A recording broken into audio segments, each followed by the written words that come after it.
Sunday night at Rideau Carleton Raceway. It was a Father's Day outing for many families, and there was also a high five carryover going into race 5. 25-3 to 3/4, and here comes the anticipated showdown. The pace setter, Better Zone, continuing to maintain the lead at the top of the stretch, and the first overbid of Whiskey Friday is up to the sulky wheel, but going no further. In fact, it's going to be Better Zone's first victory by about 2 lengths over Whiskey Friday. Built to Thrill and Tia. 154-4. Wow. Numbered Canadian Corporation with Bill Mains and Michael Horwood of Ontario, who share ownership with Limco Incorporated of Quebec. Better Zone was bred by Winback Farm of Maryland, trained by Vic Putty, driven to a first career victory by Guy Gagnon. Congratulations to Better's Zone and the team. 154-4.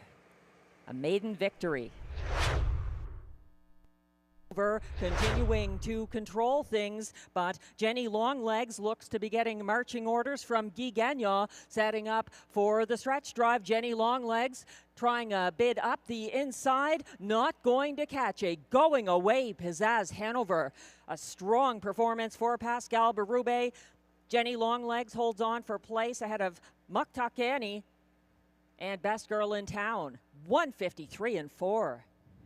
Hanover, a 3-year-old bay filly by Captain Treacherous out of Princess Fabulosa. Owned and trained by Jeremy Marcotte of Notre Dame de la Paix, Quebec. Bred by Hanover Shoe Farms of Hanover, Pennsylvania. Driven to victory by Pascal Berube.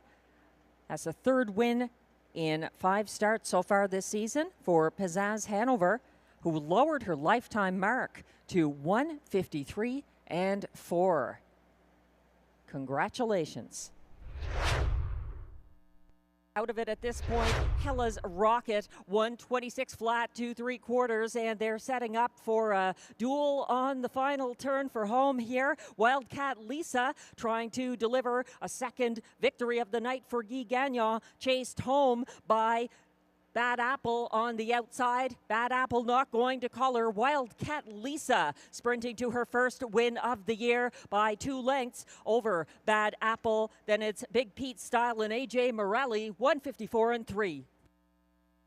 To get back to the barn, but this 5-year-old bay mare by Better Than Cheddar out of Armbro Champagne is owned by Carolyn Gerald of Roslyn and Doug High of Fraserville, Ontario.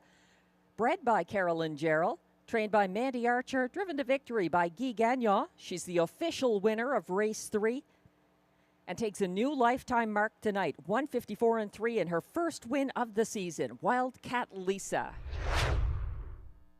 Turn for home, fighting back on the inside. That's Lancaster Bomber trying to get things done from the middle of the pack. Gator Hanover, and outdoing them both, Duck Dynasty. Quack, quack. That's Stefan Pouliot getting the win. Lancaster Bomber second, Gator Hanover third, 153-1. 5 Duck Dynasty, a 5-year-old brown gelding by Huntsville out of Rock and Opium, owned by a numbered Quebec Corporation of Gloucester, Ontario, with Santo Barilla of Metcalfe, Ontario. Duck Dynasty was bred by Blair Corbet and Erna Corbet of Alberta, trained and driven by Stefan Pouliot. That's his fastest win of the season, 153-1. His first Rideau victory and his second win of the season. Congratulations, Duck Dynasty and connections. But here's a swing from Wicked Move going 3 wide. Following that cover, DA Players Delight, second over at the top of the stretch. The rest might be coming from minor shares only. Wicked Move making a wicked move to the front, blasting up the inside late. I Bet You a Kiss has something to say about it, but not enough. Wicked Move, I Bet You a Kiss, Gouda Man, and then Little Casara, 155-2. Irene on the Move, owned by Jamie Copley, Kenmore, Ontario. Bred by Winback Farm, Chesapeake City, Maryland. Trained by Mandy Archer. 1:55.2. That's a new lifetime best for Wicked Move and his regular driver at Rideau Carleton, Guy Gagnon. On the final turn, RJ's Super Freak, the strong closer, trying to put that reputation to rest. Stepping out to go 3 wide from the back of the field, Mythic Gambler and Robert Shepard finally coming after the pace setting RJ's Super Freak, as is Sports Activator, who has left the pocket. RJ's Super Freak on the way to a first preferred handicap victory. Second, Sports S, owned and trained by Eric Leffler, L'Ange Gardien, Quebec, who shares ownership with Michel Blais, also of L'Ange Gardien. RJ Super Freak was bred by Jacob W. Smith of Knightstown, Indiana, and driven to victory by Marie-Claude Auger. That's the 3rd win of the year for RJ Super Freak, and a new lifetime mark as well. Pun intended, from the back of the field, shuffled to last, no time at all, 1:24.2 at 3/4, and Skyler trying to see this through. He's going to have to face the closers instead of being one tonight. Smiling Billy the Kid not going away, and also fighting back on the inside. That is Skyler going to prevail over Smiling Billy the Kid. Charging late, it looked like Captain of Rock and Roll and Monty's Gone Marble, 1:53.1. Bay Gelding by Rock and Image out of Courtster, owned and trained by Daniel Dulude, Saint Martin, Quebec, who shares ownership with Silvio Rivari, also of Saint-Lazare. Skyler was bred by Sutton's Bay Racing of Grand Rapids, Michigan. Driven to victory by Ryan Guy, 1:53.1, a seasonal best in his 2nd win of the year. Skyler.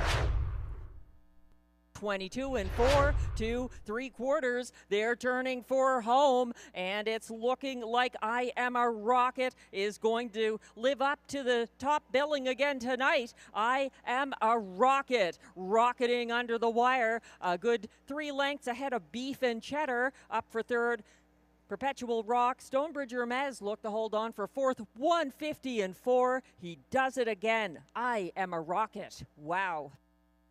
He's a 9-year-old Bay Gelding by Custard the Dragon out of Mox Rocket, owned by Louise Ricard of Gatineau, Quebec. Bred by Albert Russell Branham and Archie Melnick of Sherwood Park, Alberta. That's win number 4 of the season for I Am a Rocket in start number 14. Posting back-to-back 1:50.4 miles, just shy of the track record for aged pacing geldings. Congratulations. And Guy Gagnon having another great night here with his 4th win of the card. Race 8 results are now official. Jerry stalked by Love My Rockin' Bird throughout the mile, and the rest have some catching up to do in this battle down the lane. Love My Rockin' Bird being hunted down by Shotgun Jerry getting the win over Love My Rockin' Bird. Woodmere Gaelic up for 3rd. Looked like Giggity 4th. 1:53.1. Shotgun Jerry winning 4-5 favorite. Number 1, Shotgun Jerry. A 6-year-old brown gelding by Royal Majesty out of Michiko, owned by a numbered Quebec Corporation of Gloucester, Ontario. Bred by Winback Farm, Chesapeake City, Maryland. Trained and driven by Stéphane Pouliot, who had a winner earlier in the card with Duck Dynasty. 1:53.1, the new seasonal best for Shotgun Jerry. By 3/4 in 1:25.4. Nothing has changed on the front end. Dylan's Bank, and now he's going to face whatever Sealaird has for the stretch drive. They're kicking home with Dylan's Bank still doing good things, and Sealaird trying to catch him. Sealaird on the outside, Dylan's Bank on the inside. Dylan's Bank prevails by a 1/2 length over Sealaird. It's about 5 lengths back to Day Trader Finishing third ahead of Saskabush Steve, 153-1. Phil, Ontario. He's an 8-year-old brown gelding by Thinking Out Loud out of Saxon Vets. Trained and driven by Guy Gagnon. That's a 6th win of the season, a seasonal best of 153-1 for official Race 10 winner Dylan Spank. And that's Guy Gagnon's 5th driving win of the card. Carson Star Choice is turning it on at the top of the stretch, and May Lose Control is going to slip out of the pocket and try it up the inside here. Sonny Bow, his lead precarious. May Lose Control is going to take the last for Robert Shepard. Holding on for place, it looked like Sonny Bow. Stardog, Carson Star Choice may have been 4th there, 154-3. Rideau Carleton winner circle once again.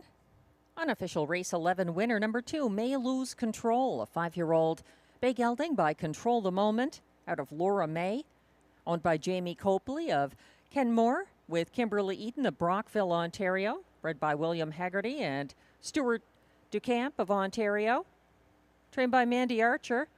Robert Shepard getting the driving win. That's a 2nd consecutive Rideau victory. In race 8, I Am a Rocket, and Guy Gagnon teamed up again for another 150-4 mile after doing the same in their most recent start at Rideau Carleton. I Am a Rocket having a great season in the nation's capital. We hope you can join us again this Wednesday at 6 p.m. for more live racing from Rideau Carleton.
ladies and gentlemen. Welcome to Rideau Carleton Raceway this Wednesday evening, June 18th. We have got 10 live races coming up. 6 p.m. post time for the first of the 10 on our 22nd race night of the 2025 meet. We're about 13 minutes away from post time for race 1. And it's a hot one out there, pretty summery. That has led to a number of scratches that I'll be telling you about related to horses being transported longer distances in the heat. A number of them are scratched, and that has affected the wagering menu on a couple of races as well, so we'll get into that shortly. The track condition is fast weather, partly cloudy, a temperature of 28 degrees Celsius, 84 Fahrenheit. Winds are from the northeast at 8 kilometers an hour or 5 miles per hour. Humidity is 58%.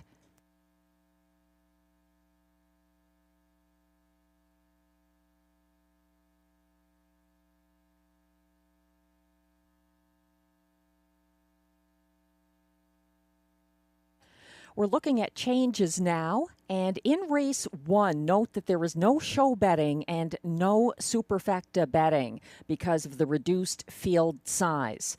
Number 1, Wildcat Lisa, is scratched. She's a judge's scratch, injured. There is one claim entered on number 2, Tamara Hanover, and the second scratch in race 1 is number 4, Beauty is Blind, a judge's scratch, Weather. No changes in races 2 or 3. There is one scratch in race 4. Number 1, Masotherapute, is a judge's scratch, Weather. In race 5, there is no show betting and no superfecta betting. That's because of a couple of scratches in race 5, both for the same reason. They're both judges' scratch, Weather. Number 2, Probert's Legacy, and number 3, Curious Cortez, both scratched in race 5.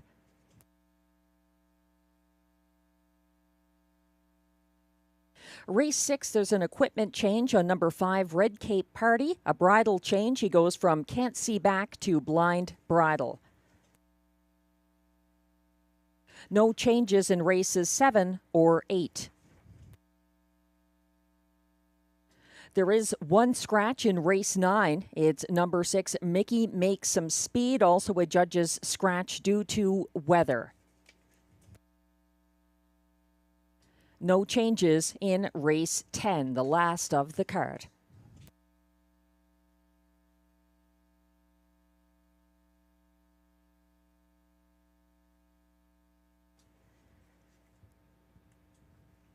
We're about 10 minutes away from post time for race 1, and the field is scratched down considerably here.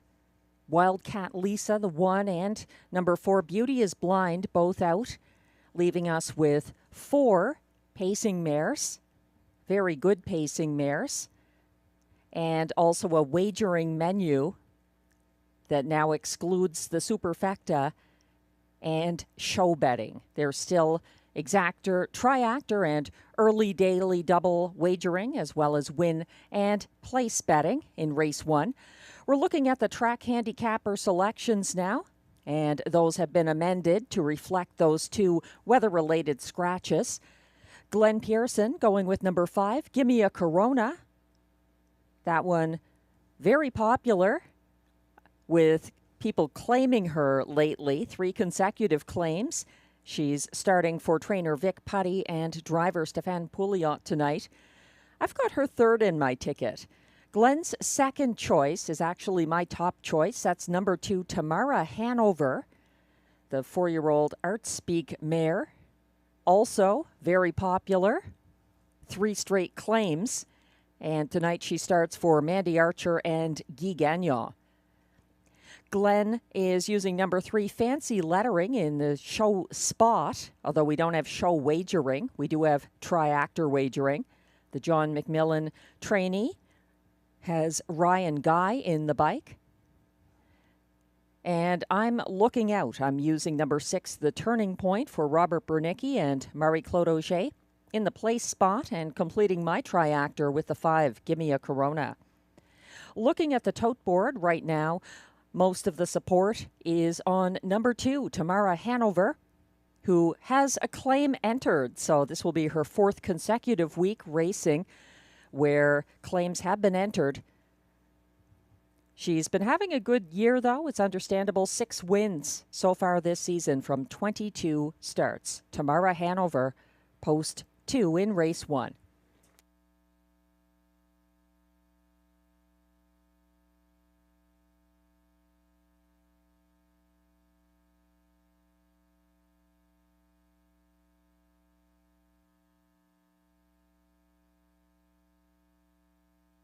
We're about 8 minutes away from post time for race 1. I understand Robbie Robinson, who retired from driving recently here at Rideau Carleton, is having an equipment sale on the backstretch. If you're at the track, you might want to check that out. A lot of racing equipment on sale by Robbie Robinson right now on the backstretch near where his horses are stabled.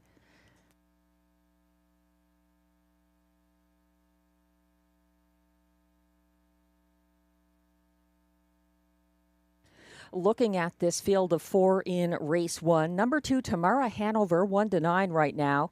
It's understandable. She's reunited with Guy Gagnon and Mandy Archer after her latest claim.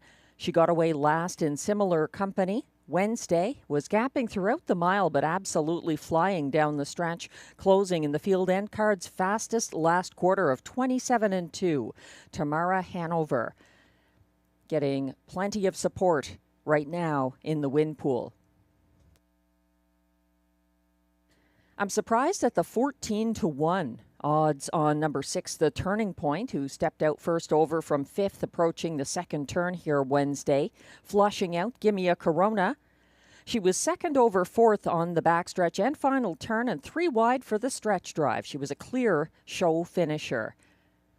In this field, a shorter field, she is definitely exactor material. Number 6, the turning point. My second choice here after the scratches. Glenn Pearson's top choice is a winning 1-5 favorite in her most recent start. She's got post 5 here, Gimme a Corona. She finally cleared pace-setting Beauty is Blind mid-stretch for her latest victory, then got claimed. And the strike against Gimme a Corona, in my opinion, is just that she loses winning driver Guy Gagnon. And Guy Gagnon is driving the 2 here, Tamara Hanover. So the 1-9 odds on the 2 makes a lot of sense.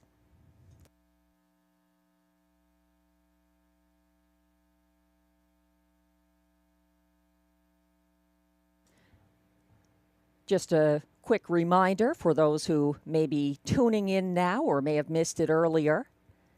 In race 1, there was 1 claim entered on number 2, Tamara Hanover. Also, there is no show or superfecta wagering in races 1 or 5 after scratches in both of those races, reducing the field size. Just 4 mares going behind the gate in upcoming race 1.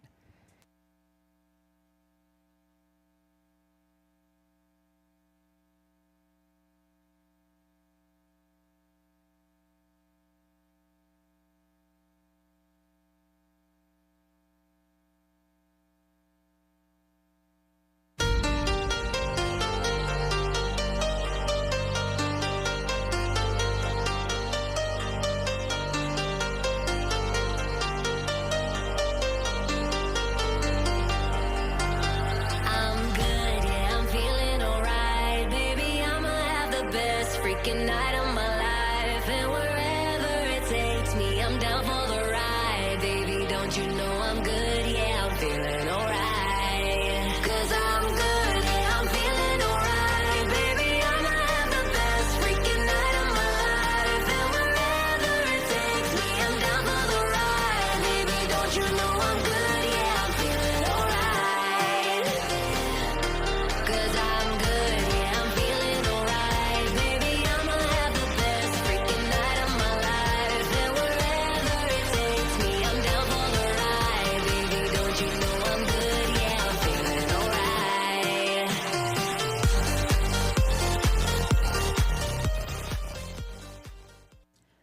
We're about 3 minutes away from post time for the first of 10 live races tonight at Rideau Carleton. Thanks again for joining us. Continued support for number 2, Tamara Hanover, in upcoming race 1. She's the 4-5 favorite right now in this 4-mare field. A couple of scratches there. Number 1, Wildcat Lisa, a judge's scratch due to injury. And then 4, Beauty is Blind, a scratch due to weather. Some of these horses tonight are traveling longer distances, and the weather definitely could affect them if they're on board a trailer for any length of time. So that's the reason behind the weather scratches tonight. We'll keep you up to date on any further changes.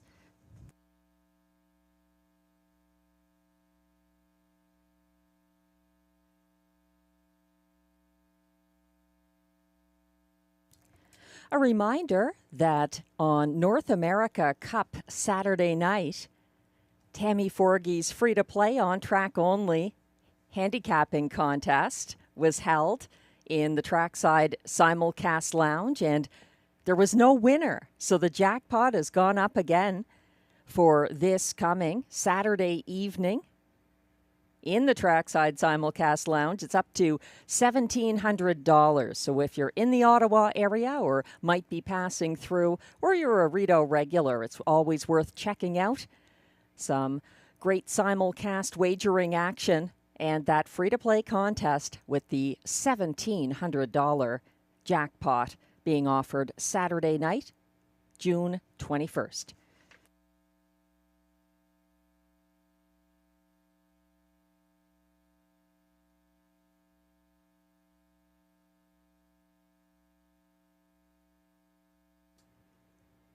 I've noticed some horse players mentioning in online discussions lately about how they like to watch qualifiers and how this is important to handicapping. And I agree. I sometimes post them online, or you can catch them on the live stream from time to time. We also welcome visitors to the track at the picnic tables and trackside for these non-wagering qualifying races on Sunday afternoon at 5 p.m. It's always free to check those out and take your own notes about who might be a good bet next time based on those qualifiers.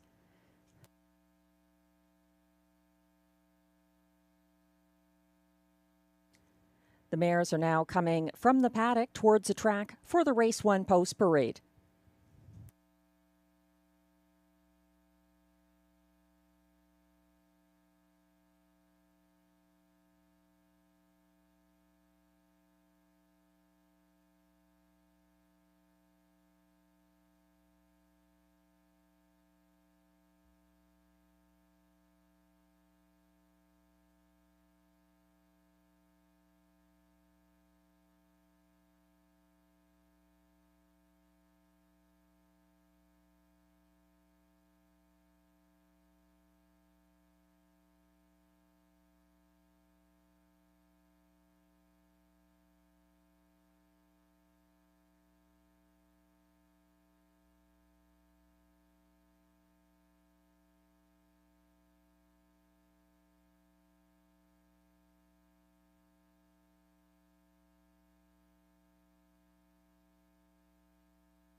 The post parade is now on track for race 1. These pacers are fillies and mares who are $8,500 claimers through $12,500 claimers. Also eligible non-winners of $1,500 in their last 5 starts. The purse is $6,300.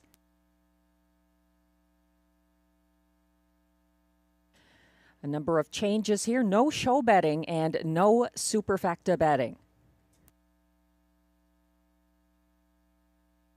Number 1, Wildcat Lisa is a judge's scratch, injured.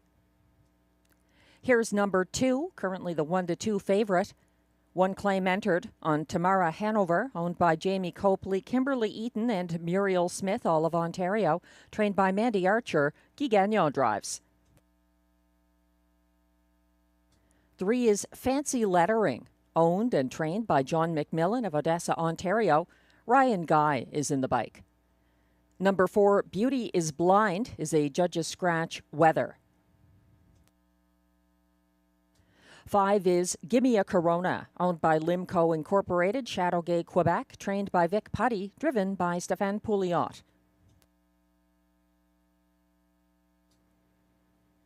Rounding out the field from post 6, The Turning Point, owned and trained by Robert Bernicki of Quebec. Marie-Claude Auger drives. That's your field of 4 pacing mares for upcoming race 1. Again, take note of the wagering menu. Exactor and triactor wagering available. No superfecta wagering. No show wagering. Win, place, and early daily double available. Favoritism has shifted towards the 5. Gimme a Corona, now at odds of 3-5. Glenn Pearson's top selection. And a winning 1-5 favorite in her most recent start here. She overtook pace setter Beauty is Blind in a stretch duel to get her latest win and got claimed. So Tamara Hanover is the one with the claim entered here. The 2, number 5, Gimme a Corona, has been popular as a claimer. And tonight she races for trainer Vic Putty and driver Stéphane Pouliot, who hasn't been driving her since she arrived here. Gimme a Corona, having another good season, 8 wins so far in 20 starts.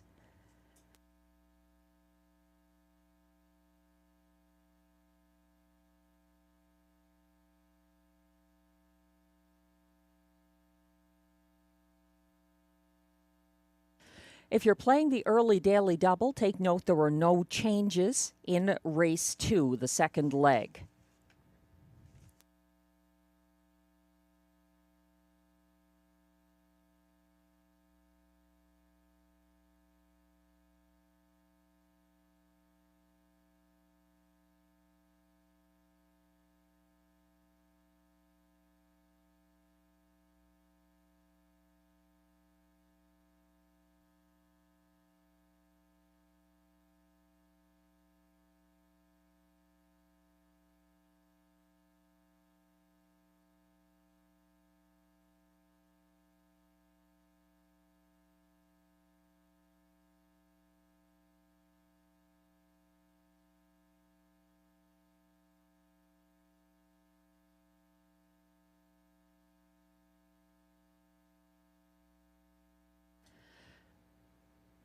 Post time coming up very shortly for race 1.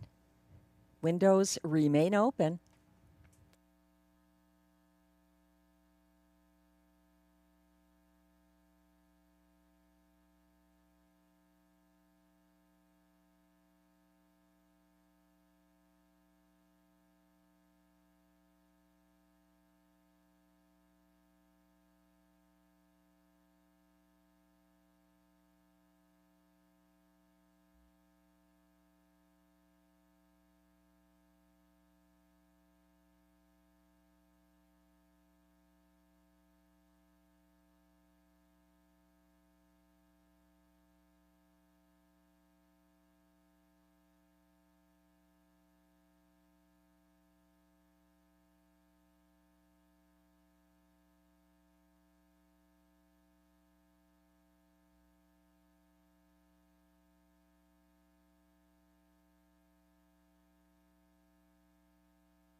The starter has called the field for race 1. This is your last opportunity to play the early daily double tonight at Rideau Carleton.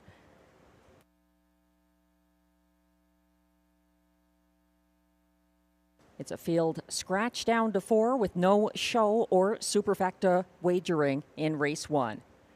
1, Wildcat Lisa is scratched. 2 is Tamara Hanover for Guy Gagnon. 3, Fancy Lettering, Ryan Guy. 4, Beauty is Blind is scratched. 5 is Gimme a Corona, Stéphane Pouliot.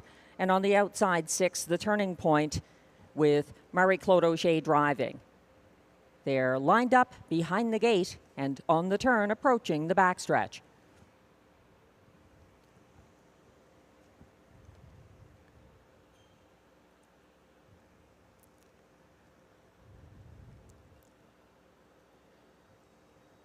They're all in line and rapidly approaching the start.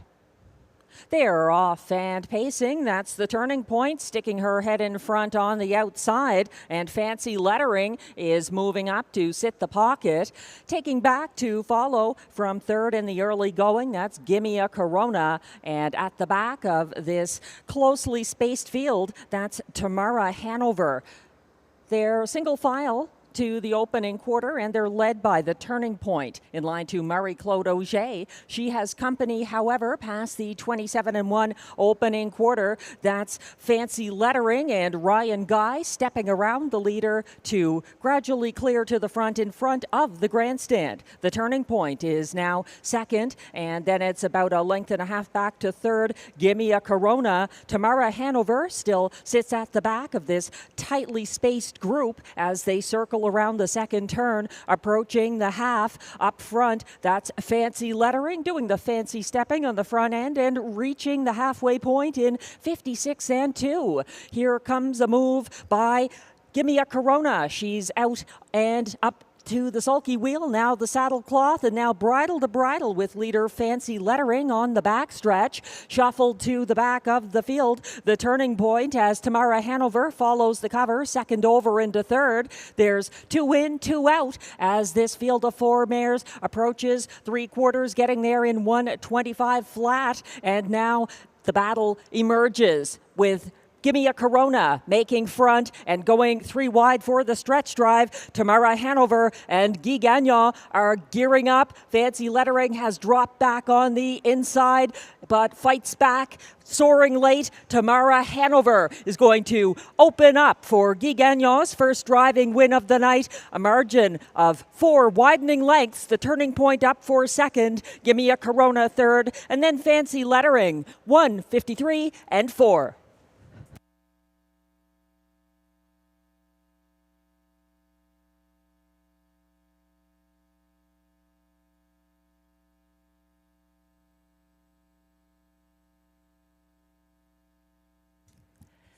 A quality group of mares, albeit a small one, in race 1. And Tamara Hanover comes through for Mandy Archer and Guy Gagnon. 1:53-4. Another strong victory by open lengths. And The Turning Point coming on strong late for place in this field of 4.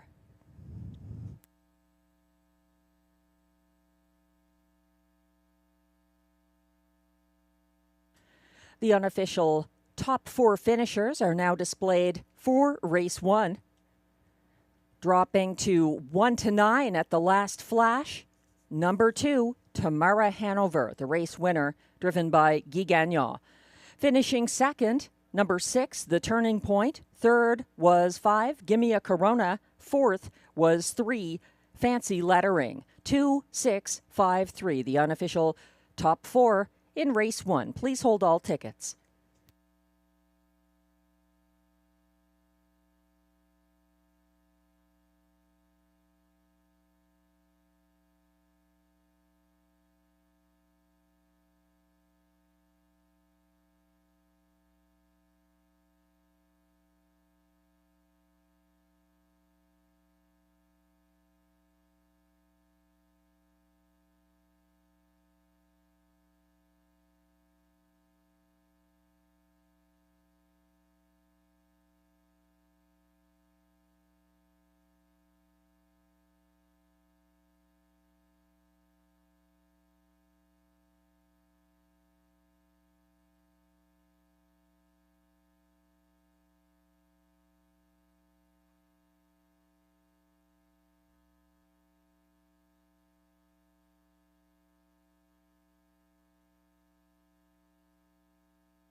Now returning to the Rideau Carleton winner's circle once again. It's unofficial race 1 winner, number 2, Tamara Hanover, a 4-year-old bay mare by Artspeak out of Transfer Hanover, owned by Jamie Copley, Kimberly Eaton, and Muriel Smith, all of Ontario, bred by Hanover Shoe Farms Incorporated of Pennsylvania, trained by Mandy Archer, driven to victory by Guy Gagnon. The race 1 results are now official. 153-4, the win by Tamara Hanover, win number 7 this season. Vindicating Jamie Copley's appreciation for the Artspeak mares once again.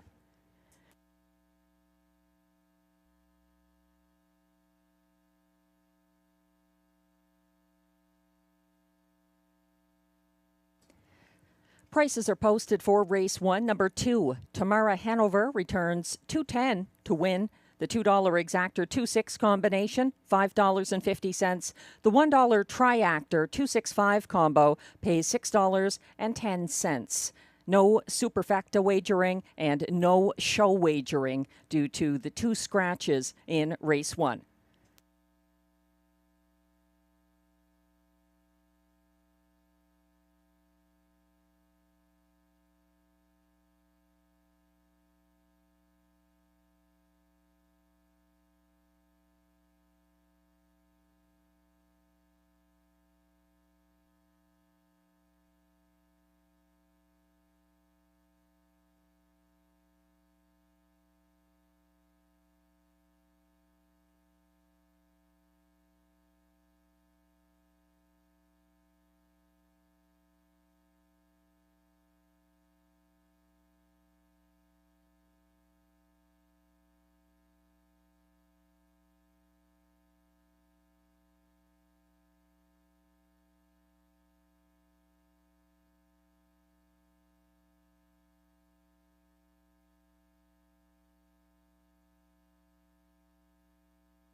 The race 1 rundown is now posted. 1, Wildcat Lisa, a judge's scratch, 1-9 favorite. Number 2, Tamara Hanover, the race winner for Guy Gagnon.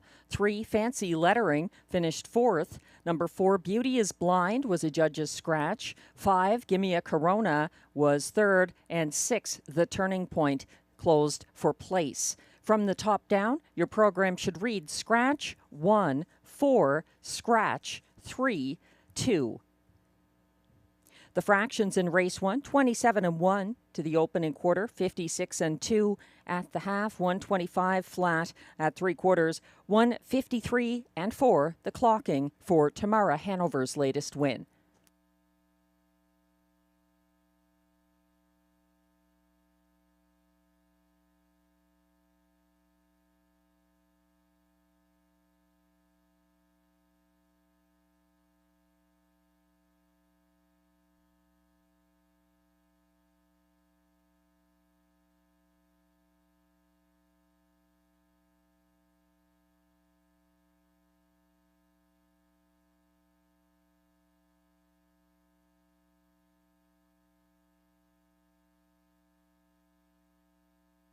Number 2, Tamara Hanover, was claimed for $15,750 in race 1. She goes to new owner-trainer Sylvain Cote, who will share ownership with Michel Lagacé.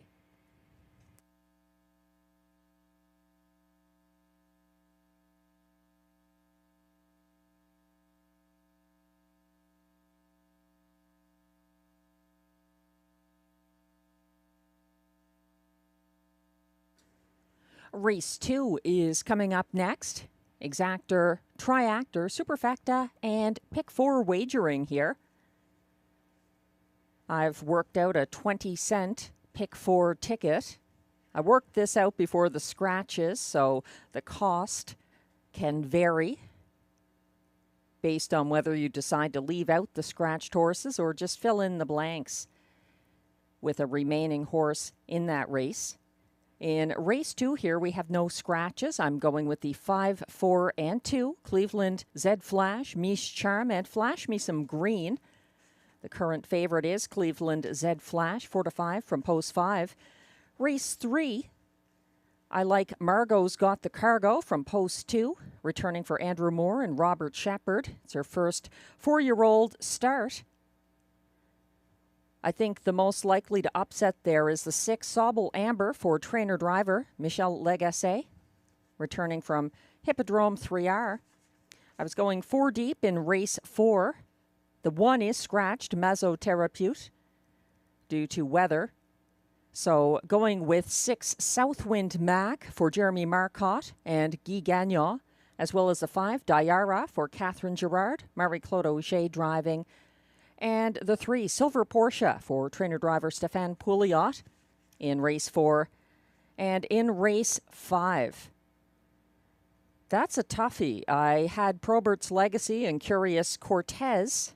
However, both of them are scratched in race 5. I think I'm going to go with the 1 I'm a Dude. I think Monty's Gone Marble and Springbridge Jim also strong contenders there.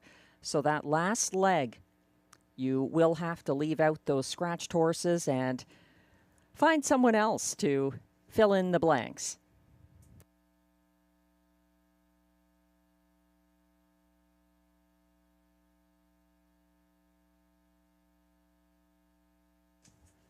As we wait for the race 2 post parade, for those playing the pick 4, the early pick 4 beginning in race 2, there are no changes in races 2 or 3.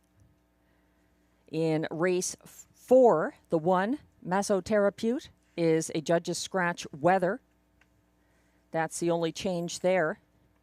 And in race 5, which will have no show wagering and no superfecta wagering, both the 2 Probert's Legacy and the 3 Curious Cortez are judges' scratches due to weather.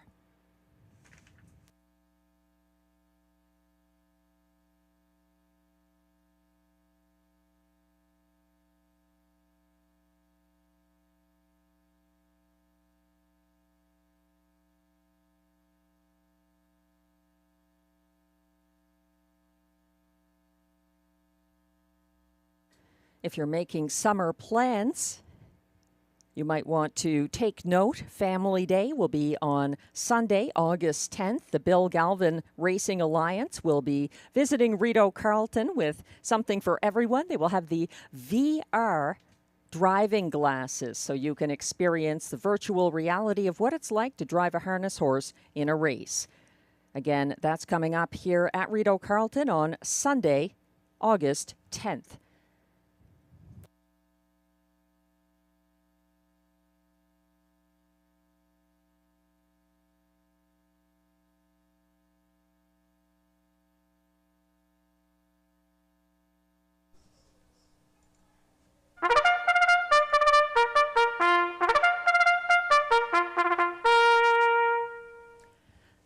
Here come the race 2 trotters.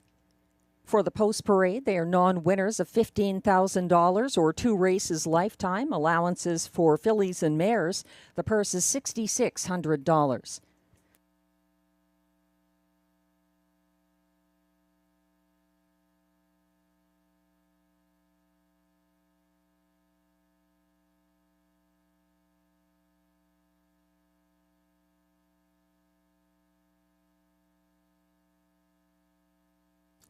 Leading the post parade, number 1, Napoleon Hill, owned by Joan Castle of Smiths Falls, Ontario, trained by Macy Castle. William Waugh drives. 2 is Flash Me Some Green, co-owned by trainer Benoit Hebert with Leah Rose Laverne, both of Papineauville, Quebec. Pascal Berube drives. 3 is Stormont Friendly, owned by Eric Baker of Long Sault, Ontario, trained and driven by Ryan Guy. 4 is Miche Charm, owned by Denis and Jeremy Marcotte of Notre-Dame-de-la-Paix, Quebec. Jeremy Marcotte trains, Guy Gagnon drives. Rounding out the field, from Post 5, it's the flashy chestnut, Cleveland Z Flash, owned by trainer Christine Beaulieu of Mirabel, Quebec, who shares ownership with Melissa Beaulieu of Cleveland, Quebec. Robert Shepard drives. That's your field of 5, no changes, exact or triact or superfecta, and early pick 4 wagering.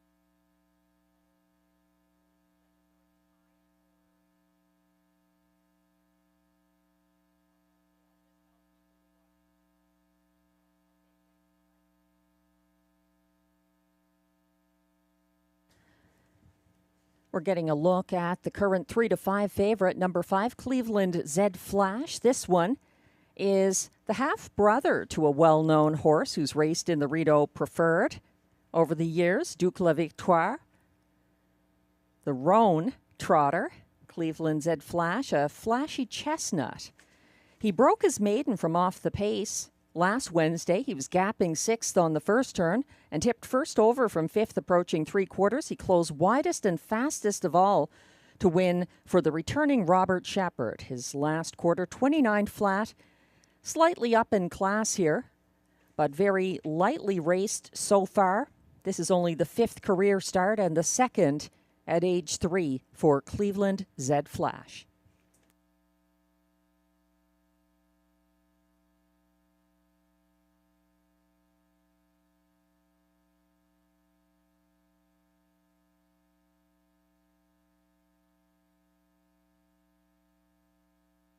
Glenn Pearson's top pick here is number 2, Flash Me Some Green, who sat third along the pylons last Wednesday. He had a first over move to the front past the opening quarter and gradually cleared Southwind Mac. Flash Me Some Green led into the stretch where he was momentarily overtaken by Southwind Mac. He fought back for place behind a 3-wide winner, and that was Cleveland Z Flash, the current 3 to 5 favorite from Post 5 in upcoming Race 2.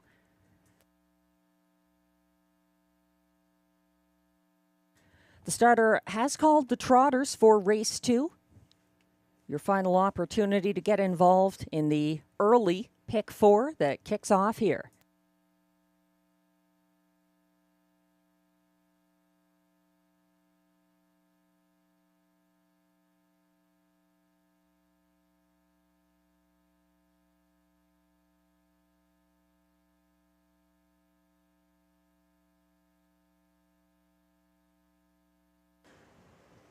The Race 2 trotters are going behind the gate now. 1 is Napoleon Hill, William Waugh. 2, Flash Me Some Green, Pascal Berube.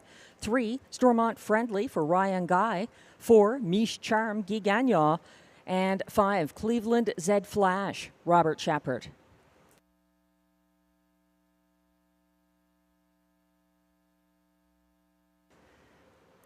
They're on the turn, but they're not all in line. Napoleon Hill a little behind the others and still finding her way to the gate. Number 3, Stormont Friendly. Now lining up with the others. They're on the backstretch. They're off and trotting. Early speed from Napoleon Hill, leaving from the inside, dropping back and gapping currently at the rear of the field. That's Cleveland Zed Flash. An early battle setting up, though. Miche Charm first over for Guy Gagnon, and now cruising to the front ahead of Napoleon Hill, who's going to sit the pocket momentarily. It's a couple of lengths back to third. That's Flash Me Some Green, followed by Stormont Friendly, and tightening up some at the back, Cleveland Zed Flash. They reached the opening quarter in 28 and 2, and there's two distinct groups as they come down the stretch the first time. Out front, that's Miche Charm leading the way, just a length ahead of Napoleon Hill. It's 3 lengths back to third place, Flash Me Some Green. Stormont Friendly waiting her turn in fourth, and at the back, it's Cleveland Zed Flash as they head around the second turn and approach the halfway point, widening her lead now to 3 lengths over Napoleon Hill. Its leader, Miche Charm, reaching the half all alone, 58 and 1. She's cruising and opening up further, about 4 lengths now. Napoleon Hill trying to catch up in second. Here comes a move from Stormont Friendly, gaining ground in third, and shuffled to the back, Flash Me Some Green. Cleveland Zed Flash is ramping up now, overland and gaining ground. He's out there in third and advancing.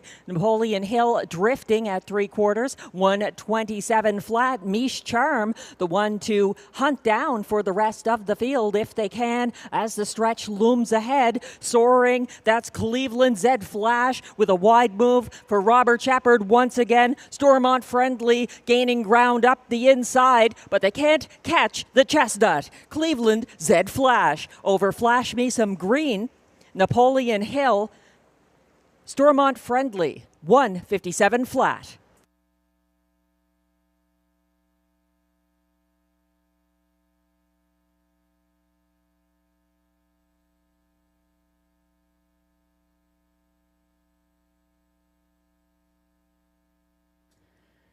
Another exciting stretch duel.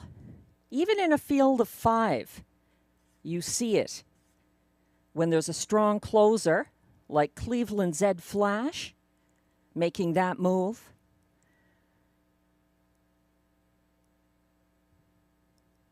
That's a new lifetime mark in only his 5th career start for the son of Resolve.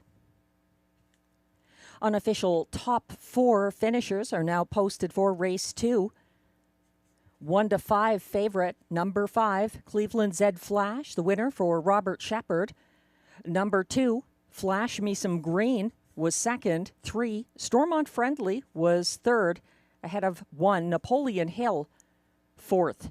5, 2, 3, 1, the unofficial top 4 order of finish. Please hold all tickets.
Now walking back to the Rideau Carleton winners enclosure, it's unofficial race 2 winner, number 5, Cleveland Z Flash, a 3-year-old chestnut gelding by Resolve out of Cadabra La Victoire, owned by trainer Christine Beaulieu of Mirabel, Quebec, along with Melissa Beaulieu of Cleveland, Quebec, bred by Daniel Saint-Jacques of Saint-Colomban, Quebec.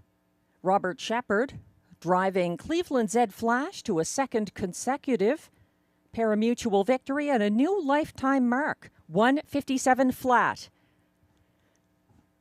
Congratulations.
Race 2 results are now official. Prices are posted for race 2.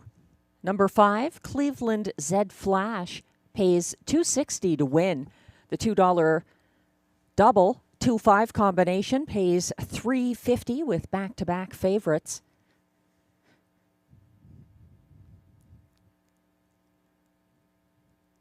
$2 exactor 5-2 combination pays $12.20. It's $13.95 for the 5-2-3 $1 triactor and $38.65 for the $1 superfecta 5-2-3-1 ticket.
The race 2 rundown is now displayed. Number 1, Napoleon Hill, 4th. 2, Flash Me Some Green was 2nd. 3, Stormont Friendly, 3rd. 4, Mish Charm, 5th.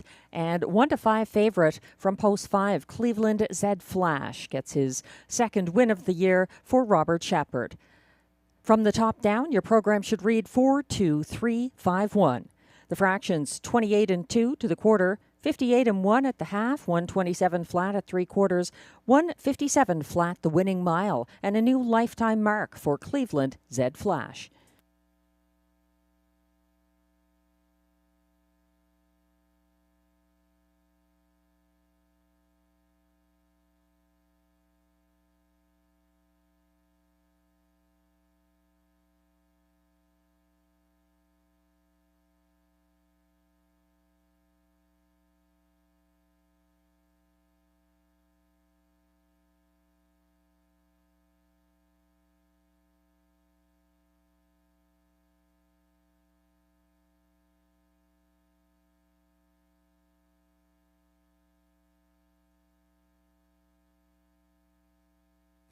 Race 3 is coming up next with no changes. Exactor, Triactor, Superfecta, and Pick 3 wagering.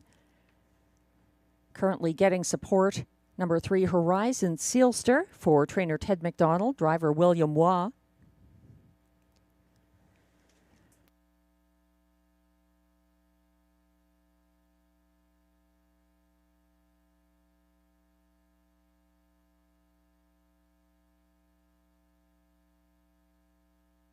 As we wait for the post parade to come on track, I'd like to announce that the Hard Rock Hotel and Casino Ottawa will be having a grand opening July 3rd at 1 p.m. It's open to the public. There's going to be some exciting events and concerts to celebrate the opening. Avril Lavigne and David Foster, Canadian music icons, going to be right here, Hard Rock, Ottawa, Hotel and Casino. That grand opening for the public again on July 3rd, 1 p.m.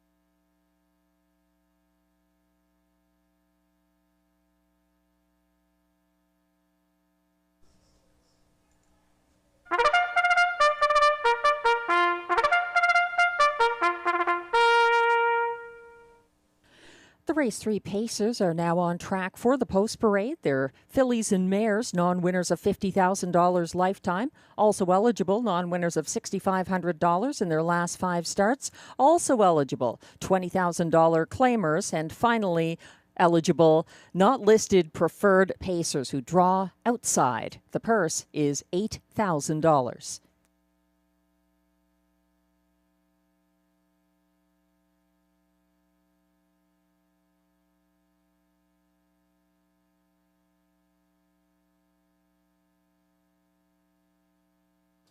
Number 1 is Anna's Wish, owned by Sylvain Côté of Joliette, Quebec, trained by Robert Bernicki. Marie-Claude Auger drives.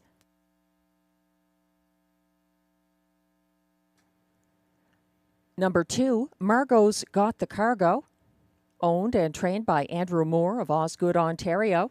Robert Shepard in the bike. This is her first parimutuel start of the season.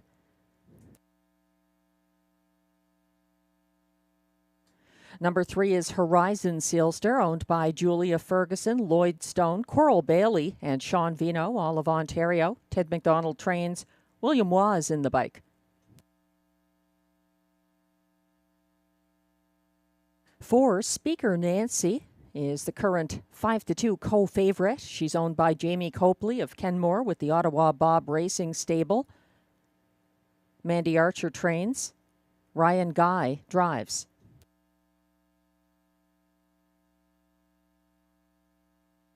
Five is DA Cinnamon Crunch, owned by Keith Castle, Smiths Falls, Ontario. Macy Castle trains. Pascal Berube drives.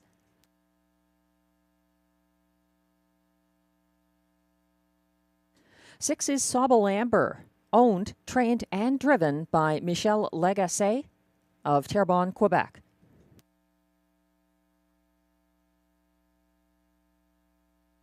And completing this field from post 7, DA Temptation, owned by Pierre-Yvan Mondoux Incorporated of Morin Heights, Quebec, trained and driven by Guy Gagnon. That's your field of 7 pacing mares for upcoming race 3 with Exactor, Triactor, Superfecta, and Pick 3 wagering. No changes.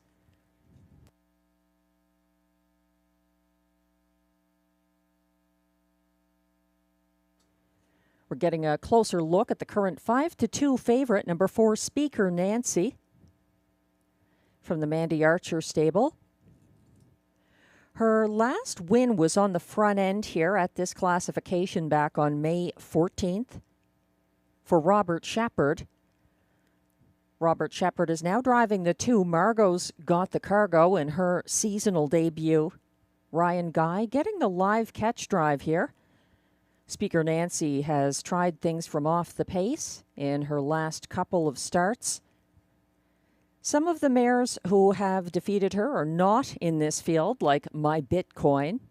Others who have beat her or finished ahead of her are in the field, such as Horizon Sealster, the 3, and DA Temptation, the 7.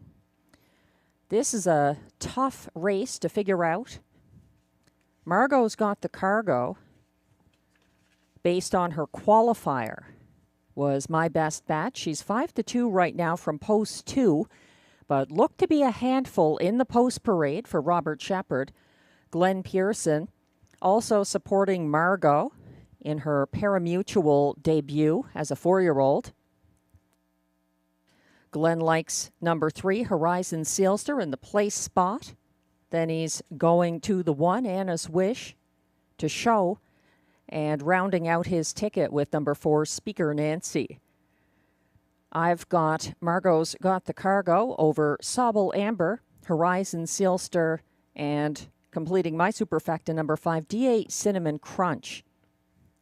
Margot's got the cargo had a very inspirational kind of qualifier. They don't always mean much, but she crushed going away June 8th, beating 4 other pacers, closing in 28 flat, and she gets class relief from where she ended last season.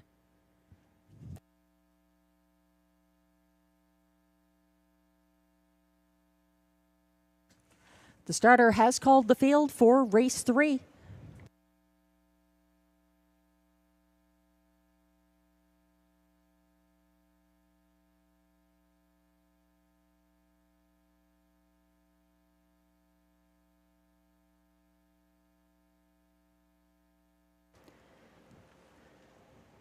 A strong field of 7 pacing mares now going behind the gate. 1 is Anna's Wish, Marie-Claude Auger. 2, Margot's got the cargo for Robert Shepard. 3, Horizon Sealster, William Waugh. 4, Speaker Nancy, Ryan Guy. 5, DA Cinnamon Crunch, Pascal Berube. 6, Sauble Amber, Michel Lagacé. And 7, DA Temptation, Guy Gagnon. The outside 5 are all lined up. Anna's Wish and Margot's got the cargo are gapping on the turn.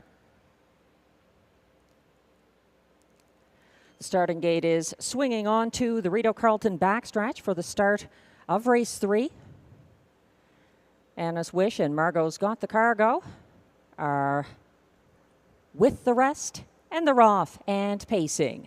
Setting up early, Anna's Wish, Horizon Sealster, and Speaker Nancy going to fight for early command. Winning the first battle, Speaker Nancy and Ryan Guy are momentarily ahead, but they haven't cleared. That's Anna's Wish fighting back on the inside for Marie-Claude Auger, stretching out Speaker Nancy on the opening turn. Watching and waiting from third, Horizon Sealster. DA Temptation follows from fourth to a hot 26-4 opening quarter. They're single file now with Speaker Nancy leading by just over a length past the grandstand the first time. Anna's Wish is second. Here comes Horizon Sealster first over out of third, towing DA Temptation into its second over from fourth. She's followed third over from fifth by Margot's Got the Cargo. Caught in at the back of the field, that is DA Temptation. Actually, that is DA Cinnamon Crunch. And trailing to the half, Sobble Amber yet to work her magic. 55-4 to the half. They're stacking up now.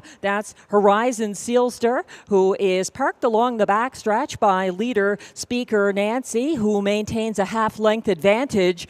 Anna's Wish sits third along the cones, second over in fourth, DA Temptation, and setting up to go three wide now from sixth. Margot's Got the Cargo for Robert Shepard. They went by three quarters in 1:23-2 and trying to sustain her front end advantage. Speaker Nancy is still leading, but eating into it. Margot's Got the Cargo in the form of late pace for Robert Shepard once again. And she's back, winning her first start of the season. Margot's Got the Cargo over Horizon Sealster and Anna's Wish, 152 flat.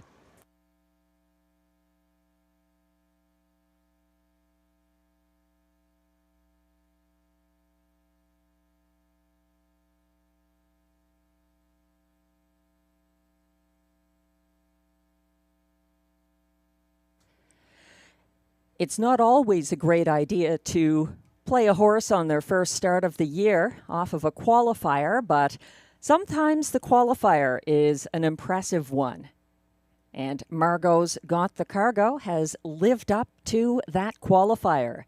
152 flat, a new lifetime mark in her seasonal debut at age 4.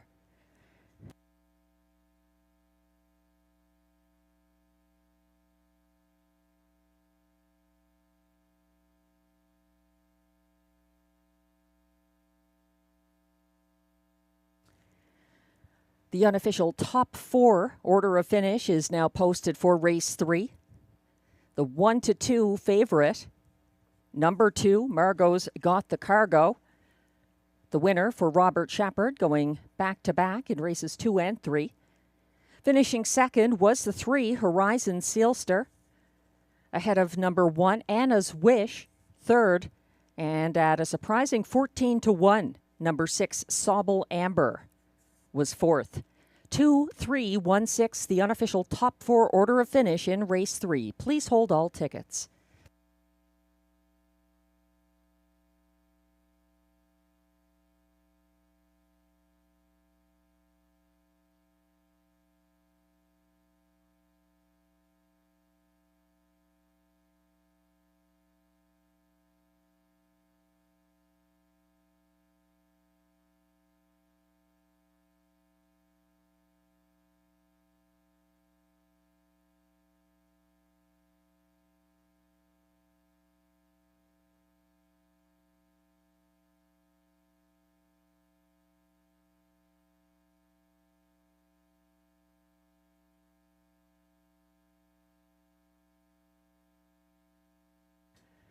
Now coming back to the Rideau Carleton Winner's Circle, unofficial race 3 winner. Number 2, Margot's Got the Cargo. A 4-year-old bay mare by Big Jim out of Mapleia. Owned and trained by Andrew Moore of Osgood, Ontario. Also the breeder of Margot's Got the Cargo. Driven to victory by Robert Shepard. Back-to-back wins with off-the-pace trips. Race 3 results are now official. That's a new lifetime mark for Margot's Got the Cargo, 152 flat. Congratulations.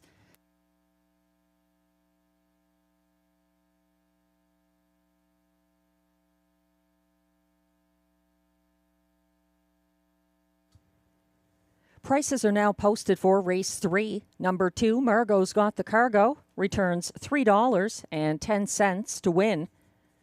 The $2 exactor 2-3 combination pays $17.60. The $1 2-3-1 triactor, $23.75. And the $1 superfecta 2-3-1-6, $75.90.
The race 3 rundown is now on screen. Number 1, Anna's Wish was third. 1-2 favorite. Number 2, Margot's Got the Cargo.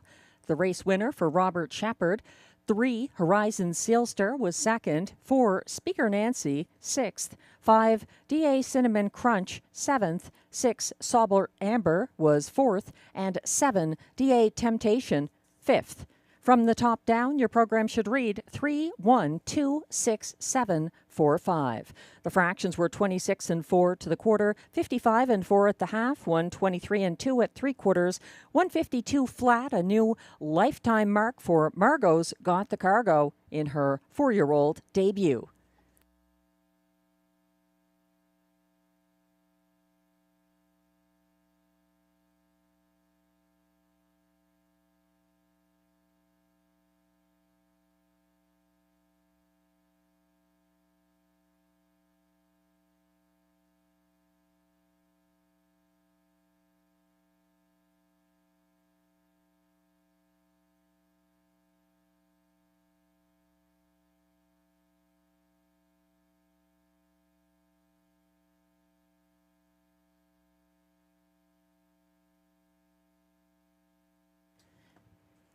Race 4 is coming up next, and number 1, Mazotherapeute, is one of the horses who is a judge's scratch weather. This one traveling from Quebec, and the heat making that difficult. So we're scratched down to a field of 5 trotters in upcoming race number 4.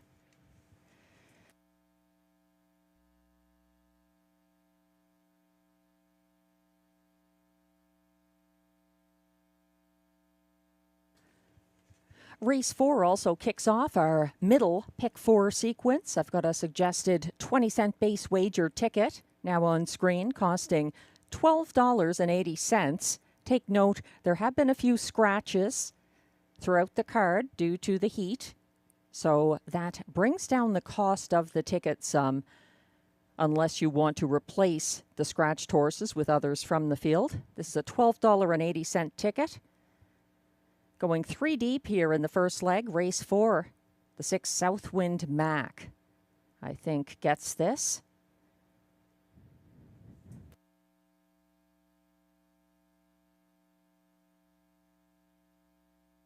The trotters are coming onto the track for the race 4 post parade.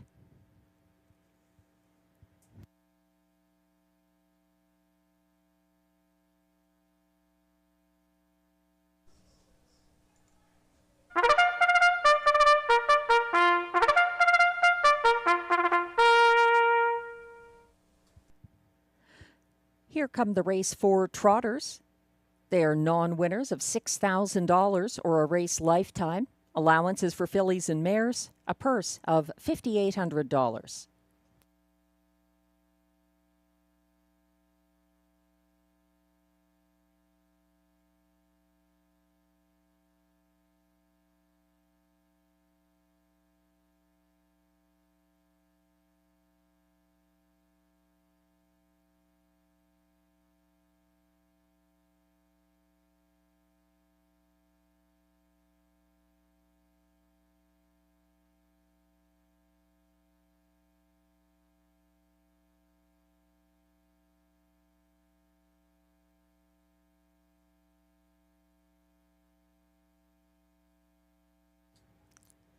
Number 1, Masotherapeute, is a judge's scratch, weather.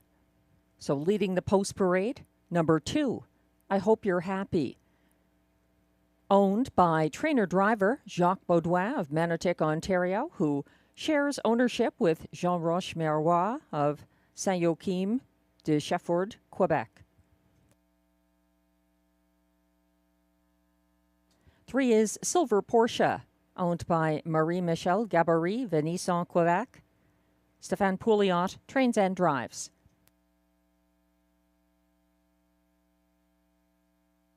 4 is the current 4-5 favorite, Gold Dealer, owned by Wade and Philippe Toussignan, Cardinal, Ontario, trained by Mike Armstrong. Ryan Guy is in the bike.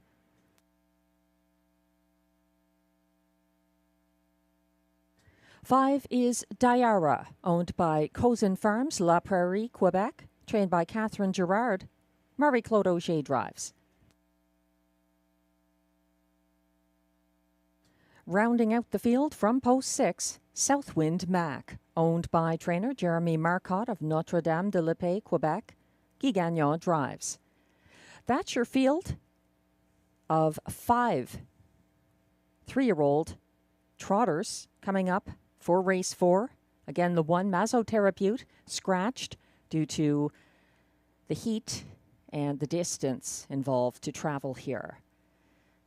We're looking at the current 4-5 favorite. That's number 4, Gold Dealer, the 3-year-old filly by Wheelin' and Dealin'. Broke her maiden here this season and has been up against some horses who aren't in this field, like Cleveland Zed Flash and Flash Me Some Green in her recent efforts. Ryan Guy can definitely handle a trotter. One reason for the support for the current even money favorite, number 4, Gold Dealer.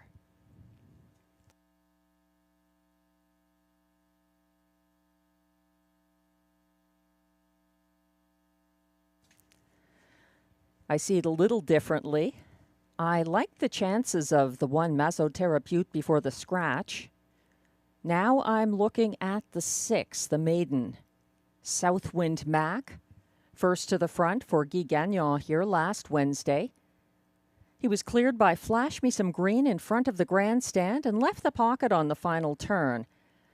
He couldn't catch Flash Me Some Green or the 3-wide winner, Cleveland Zed Flash, in deep stretch. Neither of them is in this field. 7-5 right now on the 6, Southwind Mac, who has put in a good effort in his latest outings here. The placing 2 starts back was just due to being a little green. He drifted out at 3/4 and caused interference. So Southwind Mac, a very well-bred 3-year-old gelding by Wallner. 3-2 right now on the tote board.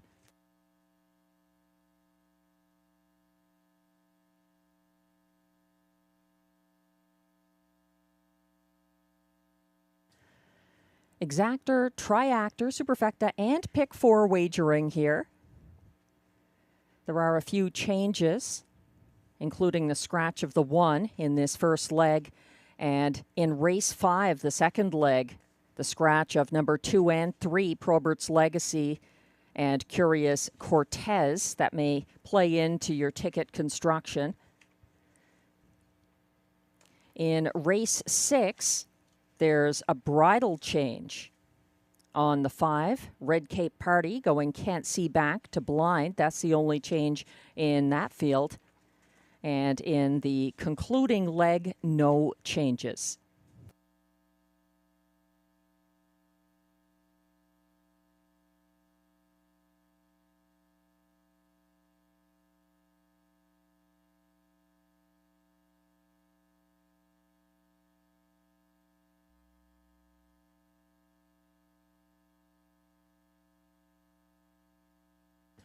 Glenn Pearson also likes number 6, Southwind Mac, on top of his ticket here.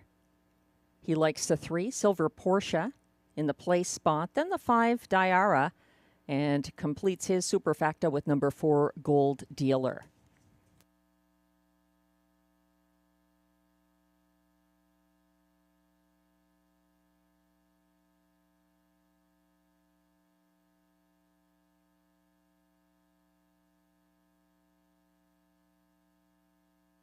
My second choice after the 6 and the scratch of the 1 is number 5, Diara, who got parked 5th on the first turn last Wednesday by the breaker Very Busy.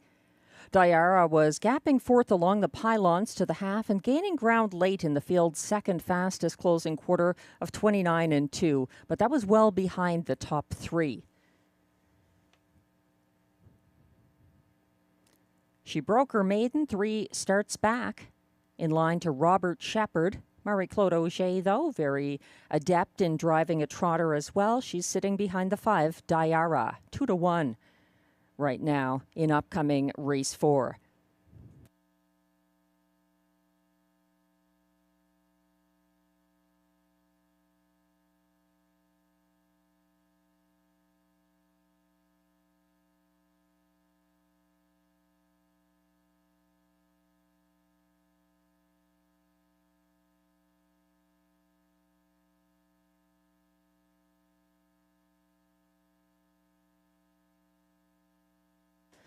The starter has called the field for race 4.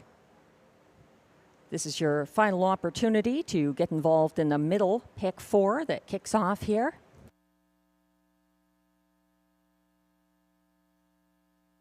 It's a field scratched down to 5 trotters. Number 1, Mazoterapeute, is a judge's scratch. 2, I Hope You're Happy, for driver Jacques Baudouin. 3, Silver Porsche, Stéphane Pouliot. 4, Gold Dealer, Ryan Guy. 5, Diara, Marie-Claude Auger.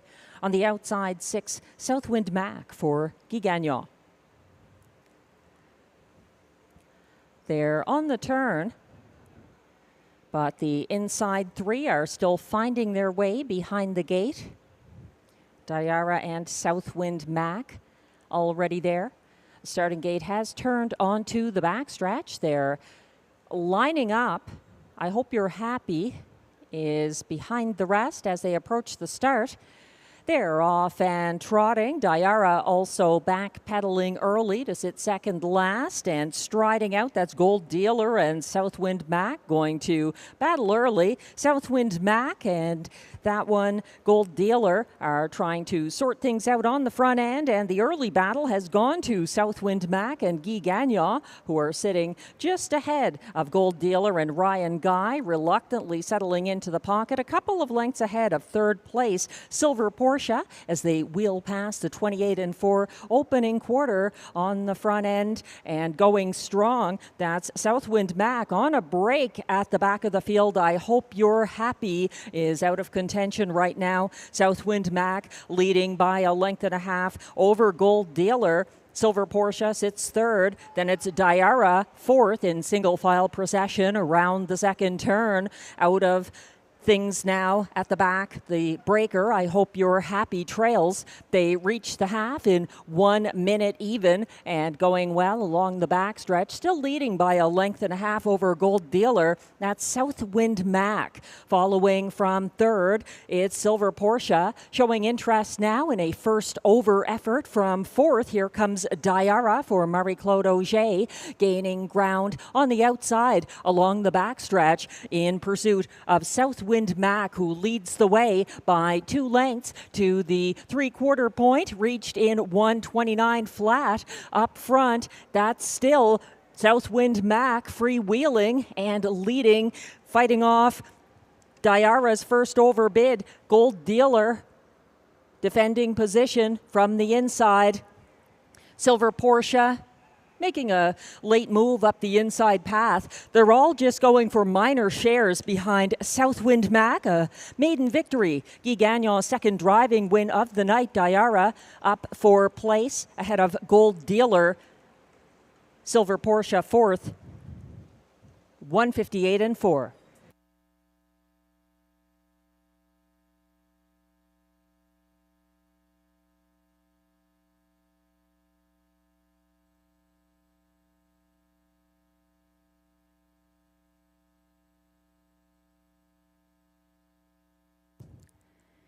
Southwind Mac overdue for a win, and he gets it, a first career victory in start number 6 of the season.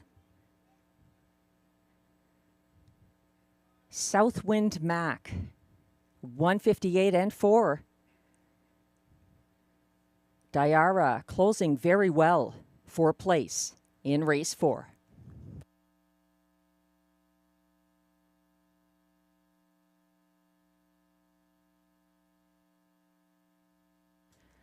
The unofficial top 4 order of finish is now posted for race 4, going off as 1-2 favorite. Number 6, Southwind Mac, rewards his backers and gives Guy Gagnon his second winning drive so far this evening. 5, Diara was second. 4, Gold Dealer third, and 3, Silver Porsche fourth. 6, 5, 4, 3, the unofficial top 4 in race 4. Please hold all tickets.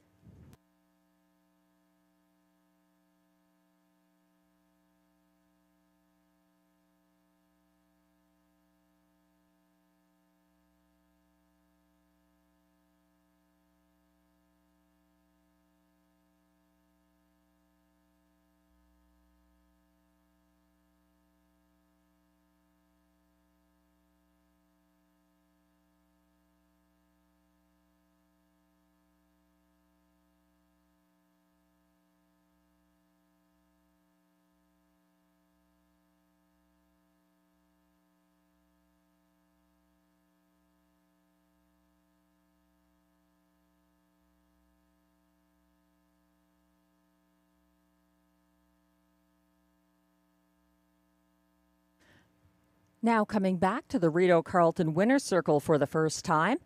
Unofficial race 4 winner, number 6, Southwind Mac, a 3-year-old bay gelding by Wallner out of Mimosa, Hanover.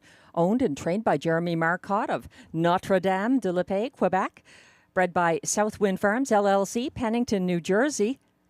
Guy Gagnon in the bike for this well-bred trotter's first career victory, 1:58.4, the maiden mark for Southwind Mac. Congratulations.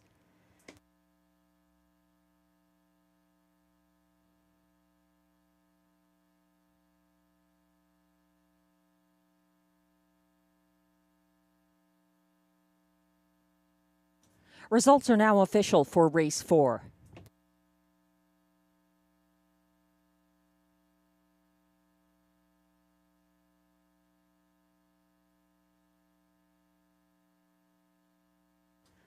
Prices are posted for race 4, where number 6, Southwind Mac, returns $3.10 to win. The $2.65 exactor pays $10.60, $8.65 for the $1 654 triactor, and the $1 superfecta 6543 combination returns $10.90.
The race 4 rundown is now posted. 1, Masotherapute was scratched. 2, I Hope You're Happy was 5th after the break.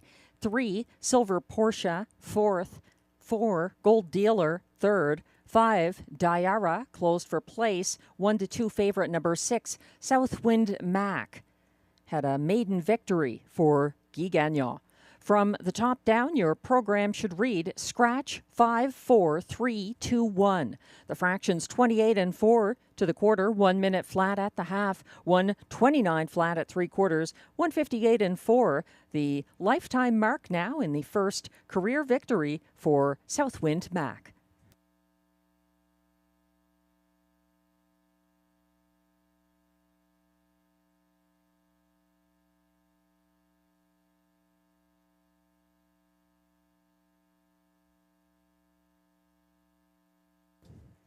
Race 5 is coming up next, and this is one of the races most affected by the scratches. The heat causing judges' scratches related to weather for the 2, Probert's Legacy, and the 3, Curious Cortez.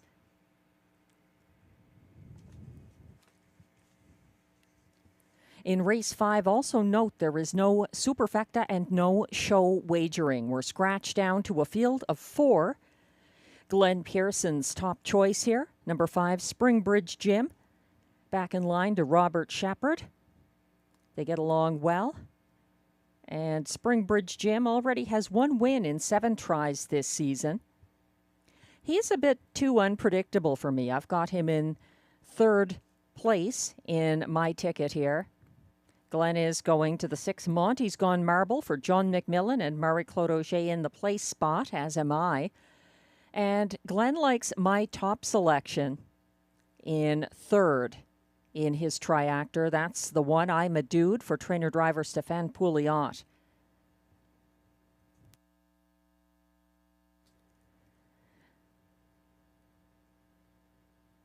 Although I have 4 numbers displayed here, there is no superfecta wagering in race 5, and also no show wagering This pertains to the 2 scratches. So we still have exactor, triactor, and pick 3 wagering, as well as win and place, available on upcoming race 5. Note in race 7, a claim is entered on the 4 tricks and stones.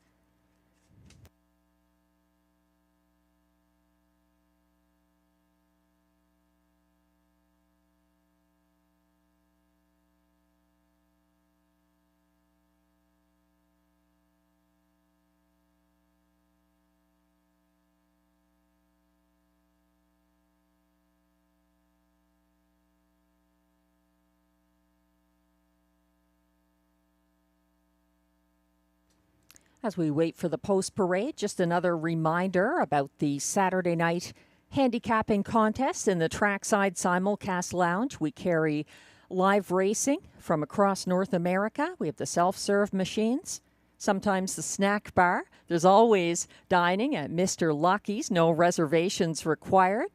Also viewing and wagering available upstairs at Mr. Lucky's. And in the handicapping contest, downstairs in the Simulcast Lounge, the jackpot has not been hit in a while, so it's reached $1,700 for this coming Saturday evening, June 21st. You must be on track to play and to collect your winnings if you are the lucky/smart handicapper who takes it all down.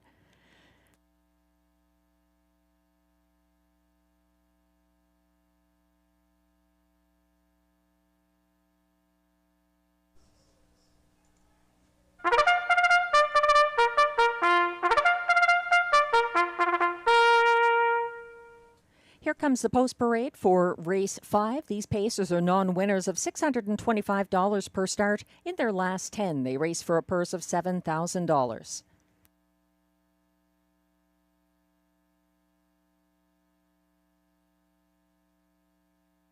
Once again, take note there is no show betting and no superfecta betting in race 5.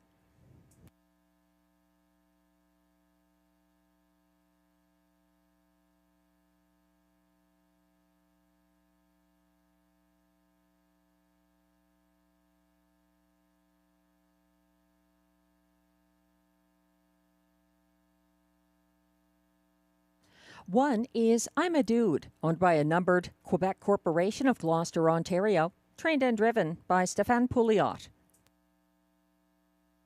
2, Probert's Legacy, and 3, Curious Cortez are both scratched due to weather. 4 is 88 Fingers Louie, co-owned by trainer-driver Ryan Guy along with Sharon Christie, both of South Mountain, Ontario. 5 is Springbridge Gym, owned and trained by Andrew Moore of Osgood, Ontario, who shares ownership with Tommy Godfrey of Charlottetown PEI. Robert Shepherd drives. And completing this field from post 6, Monty's Gone Marble, owned by Jeff and April Murphy of Iroquois, Ontario, trained by John McMillan. Marie-Claude Auger drives. That's your field for upcoming race 5. It is scratched down to 4 pacers. So again, there is no superfecta and no show wagering here.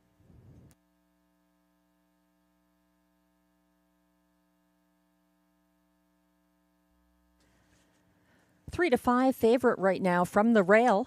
That's I'm a Dude and Stéphane Pouliot. They pocketed up to win at 11 to 1 in their previous start from the Rideau Rail. That was back on May 28th at a lower classification.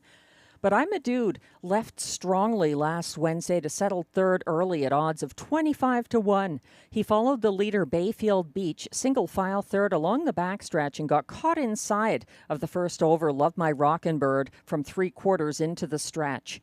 He was out sprinted late.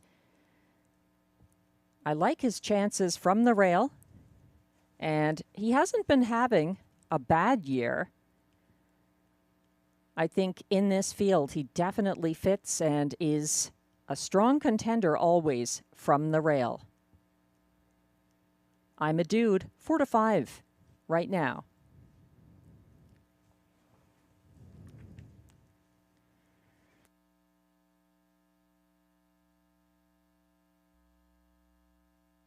Glenn's top selection here is number 5, Springbridge Jim, who hasn't missed the board in his last 2 starts for Robert Shepard, despite class jumps. And he's up in class again here. He's even money from post 5, Springbridge Jim.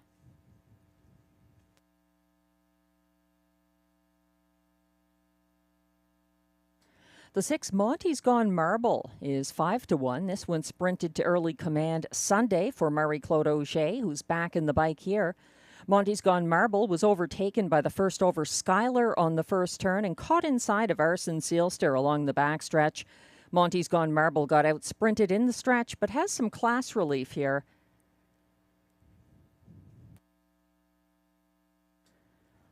Also 5-1, number 4, 88 Fingers Louie. He and Ryan Guy wired on June 9th, 2024 on a class drop. They got away single file 4th behind the 1-9 favorite Dillon's Bank on Sunday and had a late move up the inside path that fell short in the battle for show, well behind the top 2 finishers. 88 Fingers Louie making a quick turnaround here in upcoming race 5.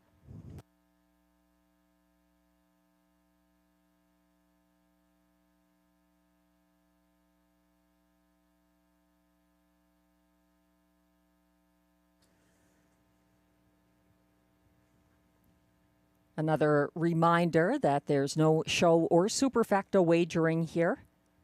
Only 4 horses in upcoming race 5 after the scratches of number 2, Probert's Legacy, and number 3, Curious Cortez. Judges' scratches due to weather, and these horses traveling longer distances to race here.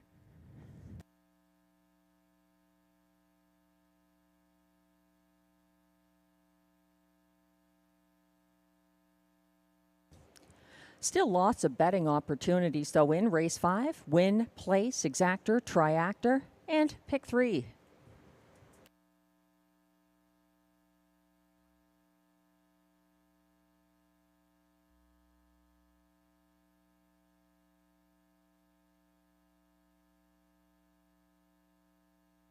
The starter has called the field for race 5.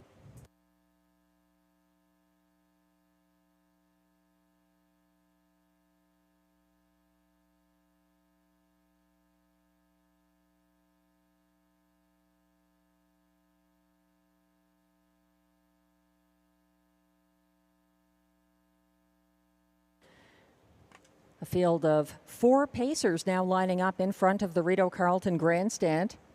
1 is I'm a Dude for Stefan Pouliot. 2, Probert's Legacy is scratched. 3, Curious Cortez also scratched. 4, 88 Fingers Louie, Ryan Guy. 5, Springbridge Jim for Robert Shepard. On the outside, 6, Monty's Gone Marble, Marie-Claude Auger. They're perfectly lined up on the turn and approaching the backstretch.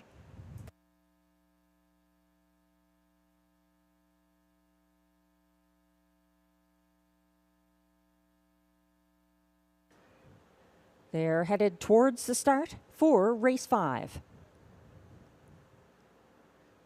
They're off and pacing. Monty's Gone Marble and Marie-Claude Auger going to cross over from the outside post to grab the early lead. I'm a Dude pocketing up and then settling into third. That's 88 Fingers Louie, retreating to settle at the back of the field. Springbridge Jim.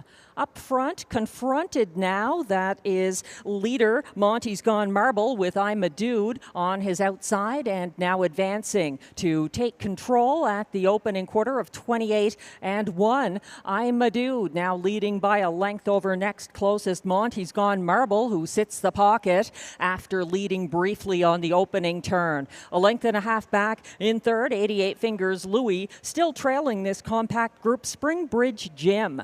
They're evenly spaced out and headed single file into the second turn, being led to the halfway point by I'm a Dude and Stefan Pouliot, unchallenged at this point. point, and getting there in 58 seconds flat. I'm a Dude freewheeling up front, and next closest, a length and a half back in second. Monty's Gone Marble gapping now in third. That's 88 Fingers Louie, and trying to get something going from the back of the field. Springbridge Gym as they approach three quarters. They're tightening up now. The gaps between them have been eliminated, and here comes Springbridge Gym unwinding from the back of the field past three quarters, reached in 126 flat, and he's pressing the pace. I'm a Dude is digging in and trying to hold off the hard charging Springbridge Gym down the stretch. It's I'm a Dude inside on the outside. Springbridge Gym up the inside. Monty's Gone Marble going to sweep past them all. Monty's Gone Marble over Springbridge Gym, I'm a Dude, and 88 Fingers Louie, 154 and 2.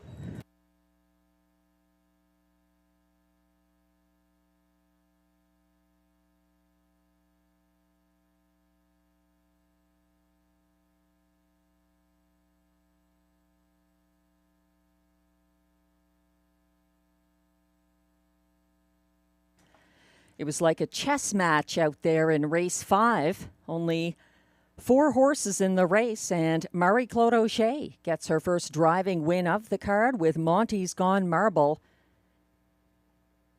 154 and 2.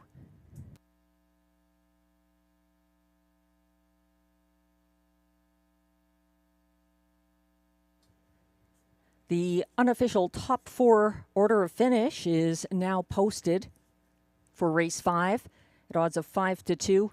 Number 6, Monty's Gone Marble, the winner for Marie-Claude Auger, over 1-2 favorite 5, Springbridge Gym, who was second.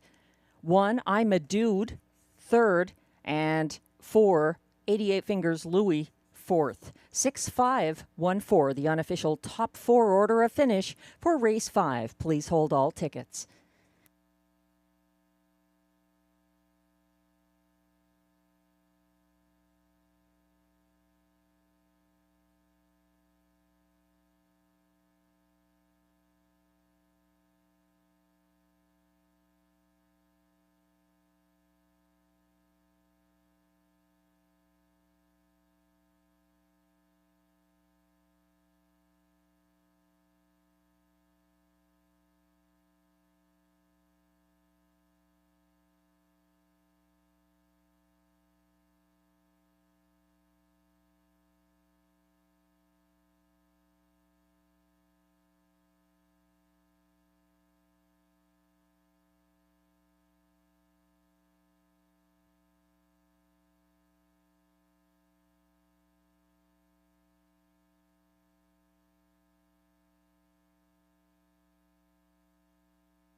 Now returning to the Rideau Carleton Winners Circle, its official Race 5 winner, number 6, Monty's Gone Marble, a 7-year-old bay gelding by Better Than Cheddar out of Rainbow Delight, owned by Jeff and April Murphy of Iroquois, Ontario, bred by Jeff Murphy, trained by John McMillan and one of his favorite horses, and driven to victory by Marie-Claude Auger. That's a second win this season for Monty's Gone Marble, 154 and 2. Congratulations.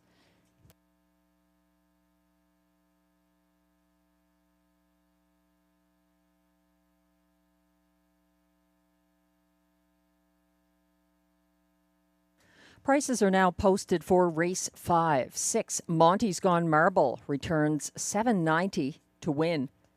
The $2.65 exactor will get back to the $1 pick 4, 5-2, 1-6 with 6, 4 of 4, $18.75 for $1. That exactor, $11 for the 6-5 $2 ticket. 6-5-1 triactor, $1 ticket returns $9.35. $16.25 for the $1 pick 3 sequence ending here. 2 with 1-6 with 6.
The race 5 rundown is now displayed. Number 1, I'm a Dude, finished 3rd. 2, Probert's Legacy, and 3, Curious Cortez were scratched. 4, 88 Fingers Louie finished 4th. 5, Springbridge Jim was 2nd as beaten 1-2 favorite. And 6, Monty's Gone Marble was the race winner for Marie-Claude O'Shea.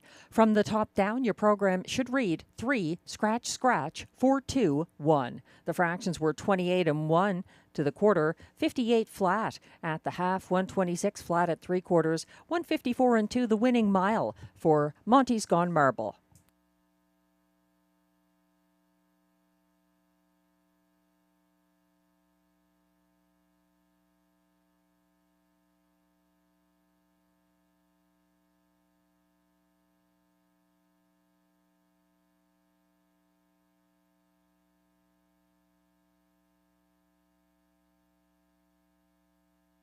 Race 6 is coming up next here at Rideau Carleton. Exactor, Triactor, Super High 5, and Pick 5 wagering.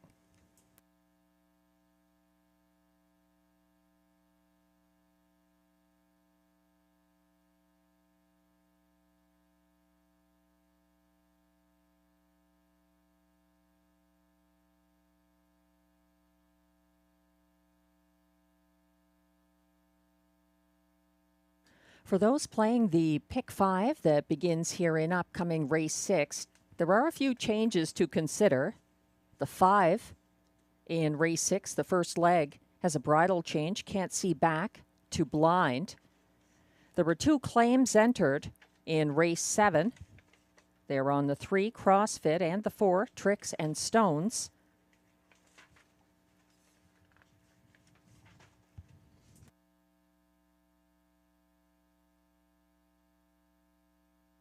My 20-cent Pick 5 ticket is now displayed on screen. 20-cent ticket before the scratches. This is what it cost, $14.40. There are a number of heat-related scratches today that have affected some of my choices and Glenn Pearson's. Both of us like the 2 Silverado here for Wayne LaViolette and Guy Gagnon. I'm also using the mare Putty Cat, the 4 for Luc Loyer and William Waugh, to kick off the Pick 5 that begins here in Race 6.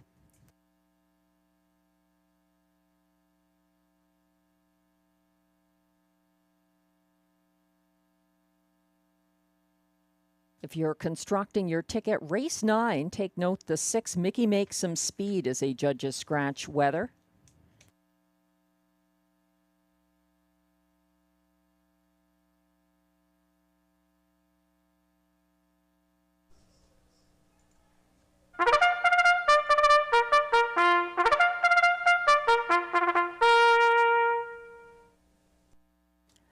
Here comes the post parade for race 6. These paces are non-winners of $250 per start in their last 10 starts or a race in 2024-2025. Also eligible $8,500 claimers for non-winners of $2,000 in their last 5 starts or a race this year. Allowances for fillies and mares. The purse here is $5,200.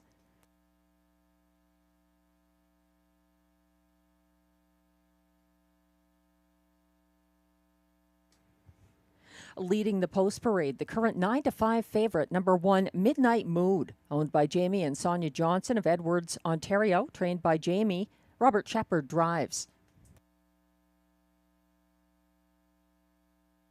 2 is Silverado, owned by Wayne Laviolette of Dunrobin, Ontario. He also trains. Guy Gagnon is in the bike. 3 is Better Catch Girl, owned by a numbered Canadian corporation of Gloucester, Ontario, along with trainer Vic Putty of Mountain, Ontario. Marie-Claude Auger hoping to go back-to-back. 4 is Putty Cat, owned by trainer Luc Loyer of Gatineau, Quebec. William Moy drives.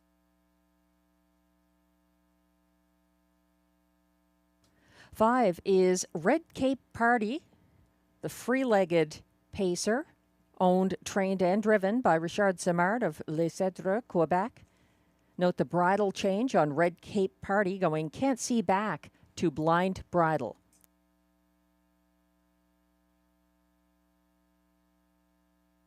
6 is Shadow Dave, owned by Anne Lemorand of Gatineau, Quebec, trained and driven by Mike Healy.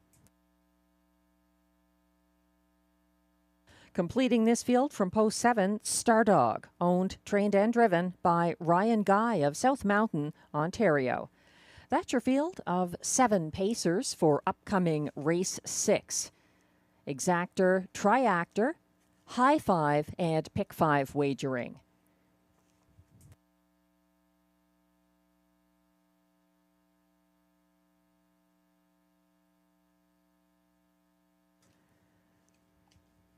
We're taking a look now at the 14-year-old Silverado, who has post 2 here, and catch driver Guy Gagnon in the bike, always a good thing for a horse. Number 2, Silverado, has been driven by Guy Gagnon in the past. It's been a while, though. This is their first race together since setting the pace here, October 30th, 2022, when they finished second. Silverado has a strong record for Guy Gagnon. In fact, on December 3rd, 2017, Silverado won his debut at this track with Guy Gagnon driving, and they've won together in another 2 of 5 starts. So teaming up again and getting 6-5 support in the win pool. Number 2, Silverado. Race 6 kicks off the one and only Pick 5 tonight. Again, a Pick 5. You're picking the winners of 5 consecutive races starting in race 6. There's also High 5 wagering for those new to betting. You're trying to pick the top 5 finishers in order in this one race when you get your High 5 ticket. Here are the High 5 tickets that Glenn Pearson and myself have worked out. Both of us have number 2, Silverado, on top. Glenn has my third choice horse in the place spot. That's a 1, Midnight Mood. Glenn is going with number 6, Shadow Dave, third. 7, Stardog, fourth. And completing his High 5 ticket with the 4, Putty Cat. I like Putty Cat quite a lot. I think she's got class relief here, dropping down from taking on some tough mares. She's my second choice behind Silverado, and with the right trip, I think she could even win here. The one Midnight Mood, also a serious threat from the rail for Jimmy Johnson and Robert Shepard, winless in 10 this season, but the class relief and rail, I think, worked to this one's advantage, and also driver Robert Shepard staying loyal after the most recent trip. I'm using the 7, Stardog, 4th, and then the 3, Better Catch Girl, the other mare in the field, to complete my high 5 ticket.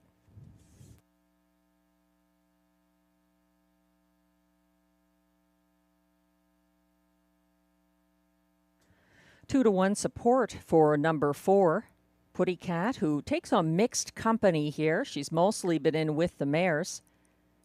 She backed down to second last off the gate Wednesday for Ryan Guy, who is now driving his own Stardog. Putty Cat came third over from 6th along the backstretch and closed widest of all for 4th. Again, facing some very good mares. She's got class relief here, taking on the boys. Putty Cat for William Waugh from post 4, 5-2 right now. 5-2 also for number 1, Midnight Mood, who was overtaken by Silverado early last Wednesday and came first over from 4th, approaching the second turn to challenge leader May Control. He held on for show in that mile. Starter has called the field for race 6.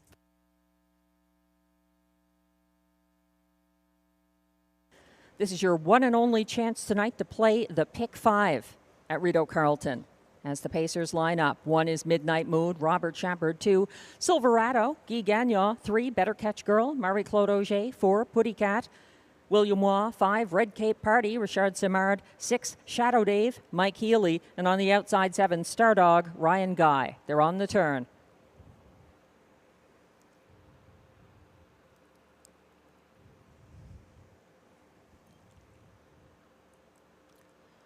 The field is perfectly in line on the backstretch and quickly approaching the start for race 6.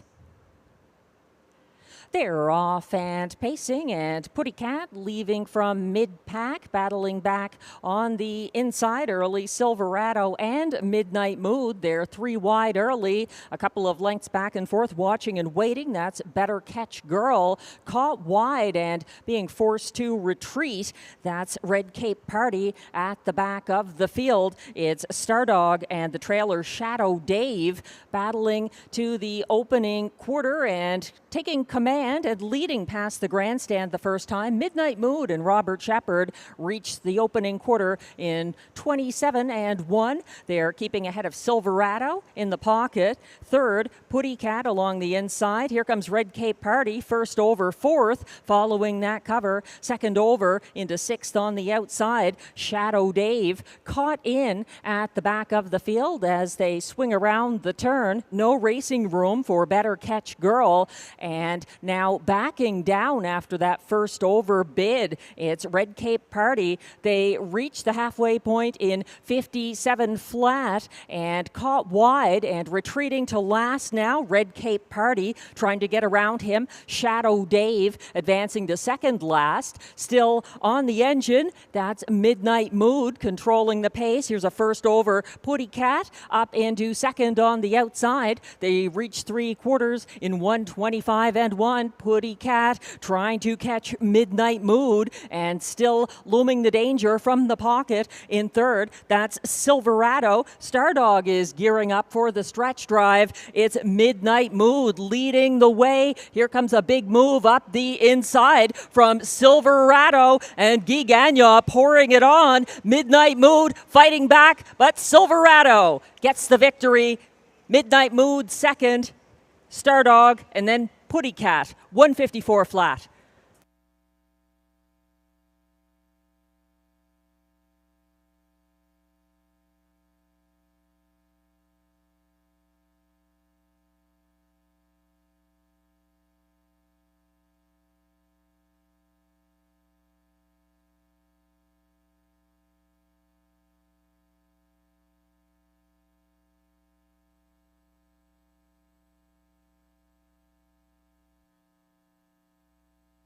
Midnight Mood put in a very game effort on the front end, facing some pressure from Putty Cat first over in the late stages. But 14-year-old Silverado gets his first win of the meet, sprinting up the inside path late, 154 flat. Midnight Mood holding on for place.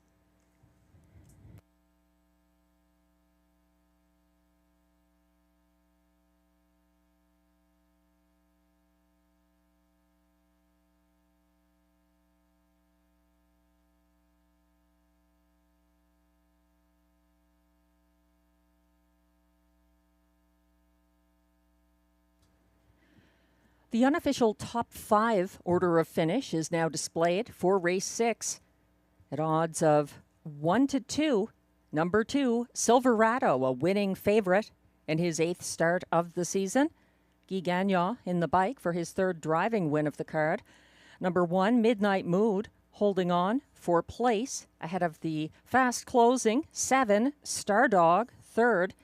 4, Putty Cat was 4th. And 3, Better Catch Girl, 5th. 2, 1, 7, 4, 3. The unofficial top 5 order of finish. Please hold all tickets.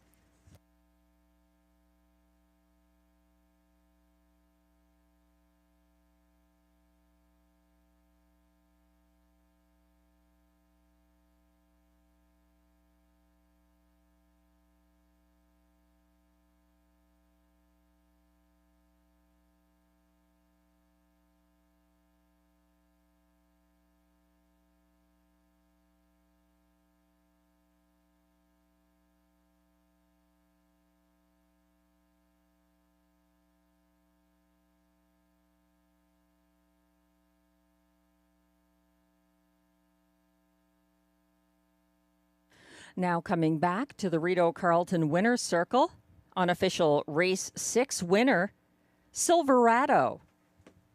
Silverado is a 14-year-old gelded son of Mach 3 out of Armbro Velour, owned and trained by Wayne Laviolette of Dunrobin, Ontario, bred by Susan Laviolette, also of Dunrobin. Guy Gagnon drives Silverado to his first seasonal victory, 154 flat in race 6. Congratulations. Results are now official.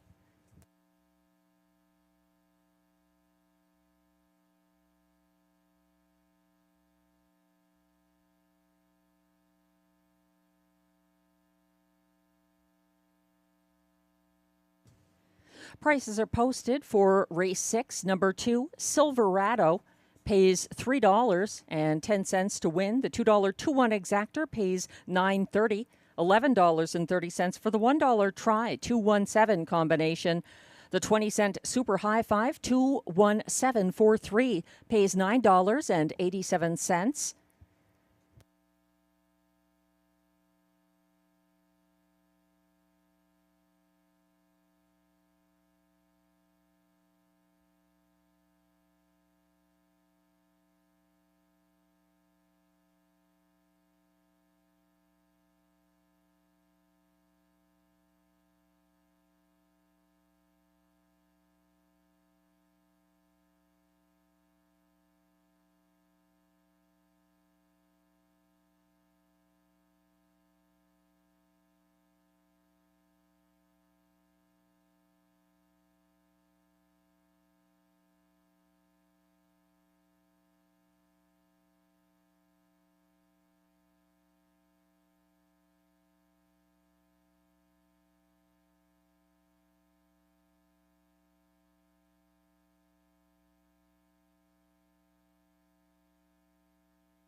The race 6 rundown is now displayed. Number 1, Midnight Mood was second. 2, Silverado, the race winner and winning 1-2 favorite for Guy Gagnon. 3, Better Catch Girl was fifth. 4, Putty Cat was fourth. 5, Red Cape Party, 7th. 6, Shadow Dave, 6th. And 7, Stardog was third. From the top down, your program should read 2, 1, 5, 4, 7, 6, 3. The fractions were 27 and 1 to the opening quarter, 57 flat at the half, 125 and 1 at 3/4, 154 flat. The victory for Silverado. And in case you're wondering, the 14-year-old gelding was making career start number 267, and that was his 31st lifetime victory. Congratulations, Silverado.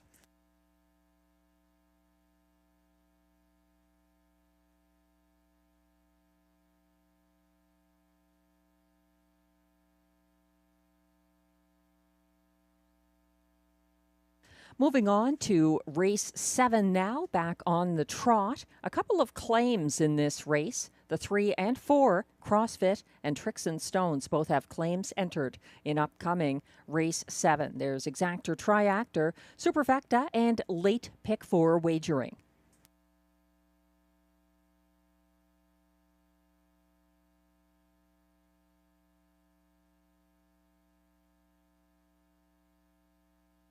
Busy lives make special moments that much more important with family, with colleagues, with loved ones and friends. But sometimes the circumstances change suddenly and emergency services are needed. When every second counts, would you know what to do? St. John Ambulance is here to help with the most comprehensive first aid and CPR training programs conveniently scheduled at times that work for you. Just one course could save someone you love. Book online or call today. St. John Ambulance, saving lives at work, home, and play.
A couple of late changes to announce in the post parade for race 7, now coming on track. Number 5, Fix a Drink, will parade late.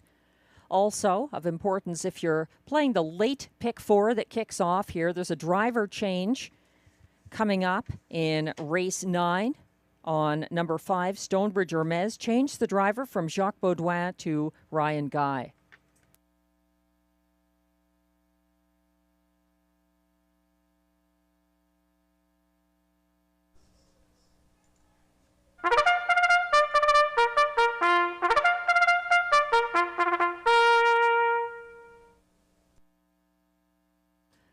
The race 7 trotters are on track for Post Parade.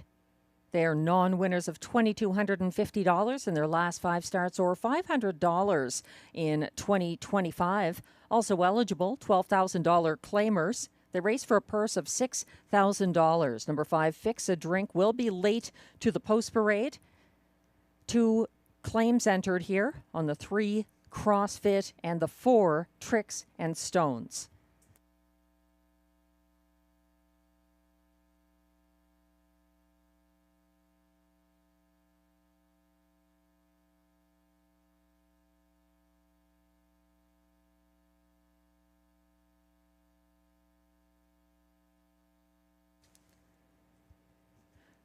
Leading the Post Parade is the 2, Hatikva, owned by Mike Sergi of Canton, New York, with a numbered Quebec Corporation of Gloucester, Ontario, trained and driven by Stéphane Pouliot.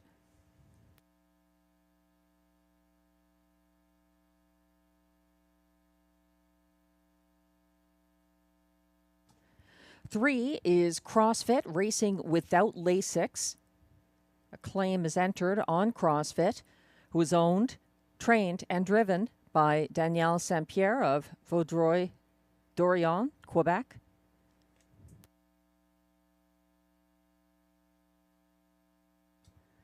The current 3-5 favorite is number 4, Tricks and Stones, owned and trained by Carl Duguay of Trois-Rivières, Quebec. William Waugh drives.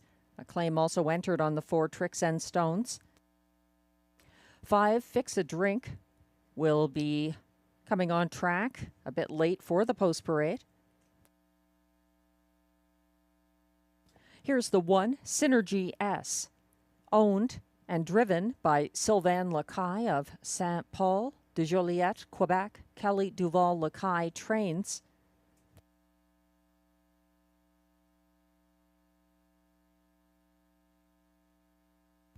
Six is Vero Amore B, owned by Anne Lemerond of Gatineau, Quebec, trained and driven by Mike Healy.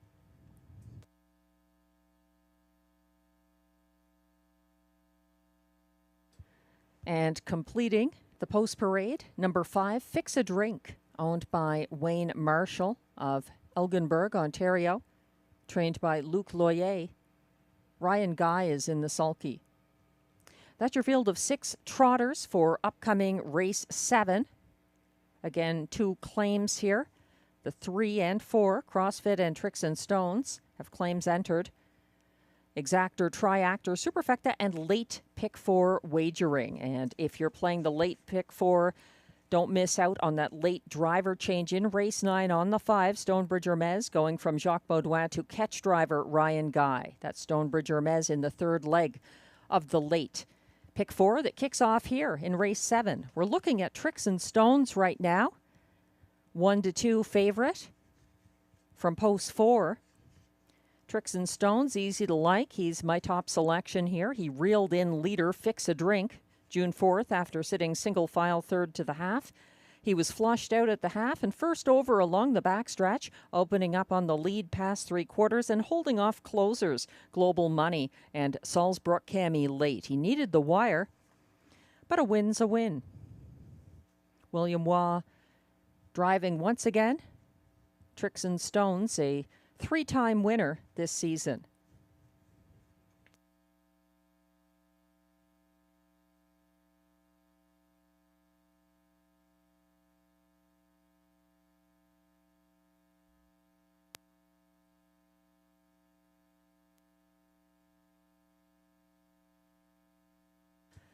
And for those playing the late pick 4, we have another late scratch to inform you of coming up in race 10. Number 8, Ciel Bleu, is a late vet scratch lame. Scratch the 8, Ciel Bleu, in race 10.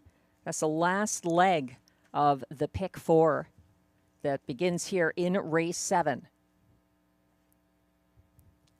The only changes affecting this leg, the first leg of the late pick 4, just those 2 claims on the 3 and the 4 here, CrossFit and Tricks and Stones.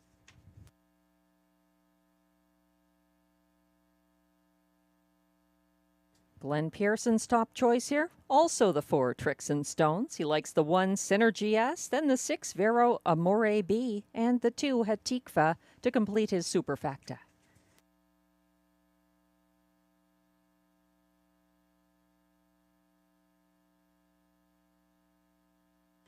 The starter has called the field for race 7. There's still time to get involved in the late pick 4, but you'll have to hurry. They're lining up now.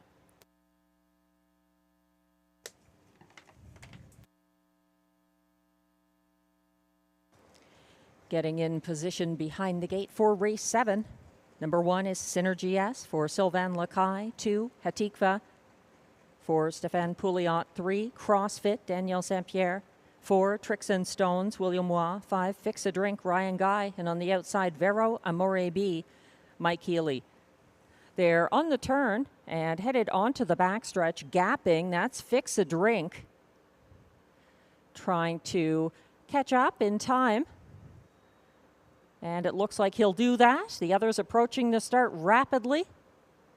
And they're off and trotting, an even start. Fix a Drink joining the mix as they're off and trotting here. And he's out to match strides with the fast-leaving Tricks and Stones battling for early command. Moving past him to clear on the opening turn, Fix a Drink is now leading the way as Tricks and Stones sits second in the pocket. A first over move now underway out of 4th by CrossFit, caught in along the cones. In 3rd, that's Synergy S. They went past the opening quarter in 28 and 2 and still gaining ground uncovered. That's CrossFit moving to the front. He's sticking a neck in front of the grandstand. That puts Fix a Drink second on the inside. Second over. 3rd now, that's Tricks and Stones out and moving. 4th, that's Synergy S along the cones at the back of the field. It's Hatikva waiting it out in 5th and trailing at this point.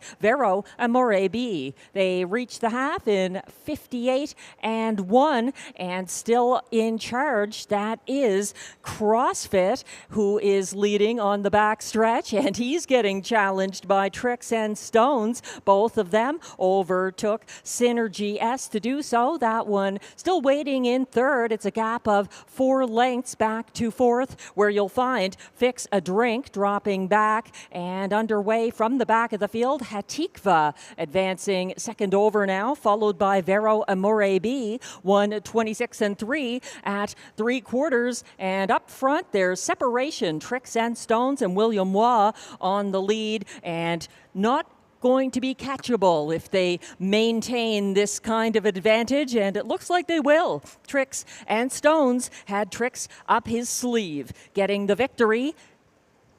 Battle on for place. CrossFit getting there ahead of Synergy S. Vero Amore B completes the superfecta on the run after the wire. Hatikva, 156 flat.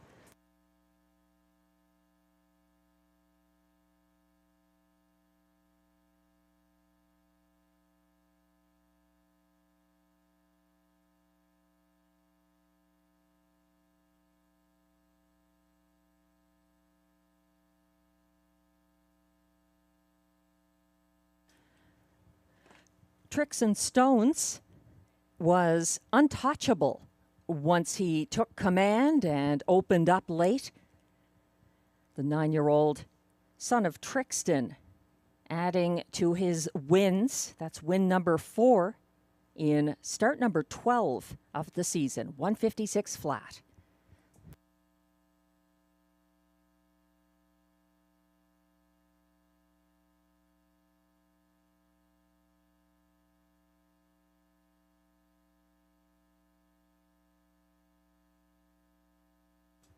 The unofficial top 4 order of finish is now displayed for race 7, going off at 1-9 and looking every part the 1-9 winner. Number 4, Tricks and Stones for William Waugh, his first driving win of the night.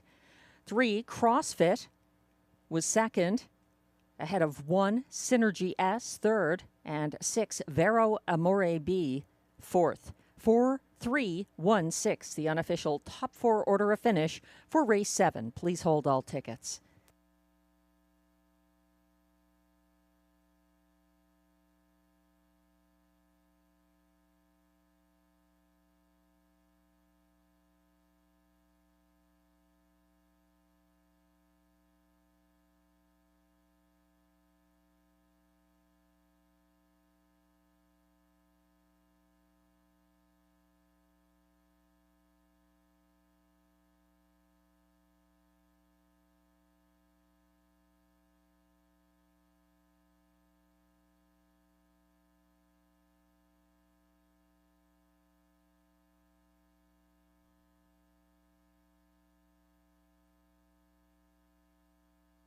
Returning to the Rideau Carleton winner's circle after his third consecutive victory at this track.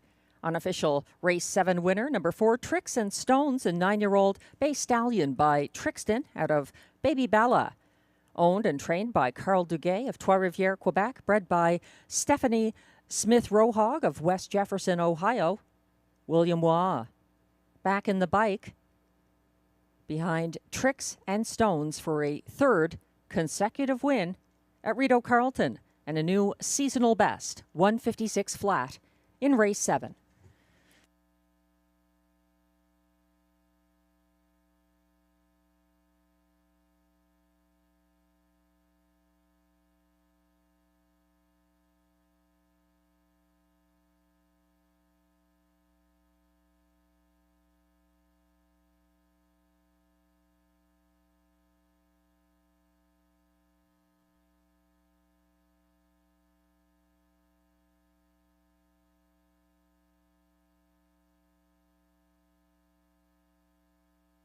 And race 7 results are official.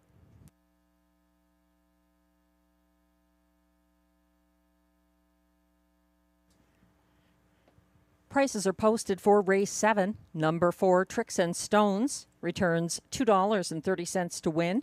The $2 exactor will get back to the $1 pick 3, 6-2-4 combination. 3 of 3 pays $16.85. 4 of 4 in the pick 4, $18.65 for the $1 ticket. The winning pick 4, 1-6 with 6 with 2 with 4.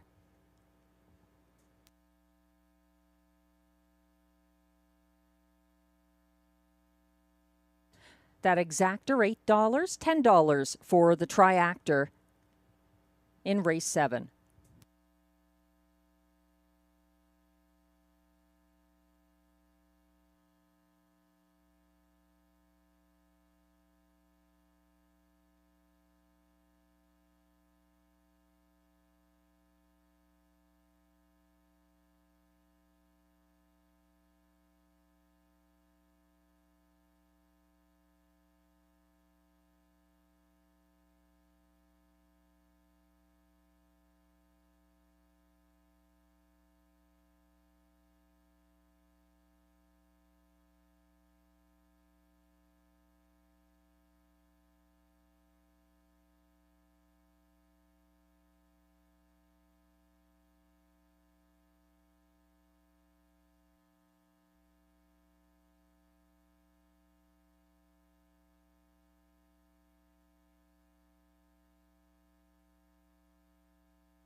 The race 7 rundown is now displayed.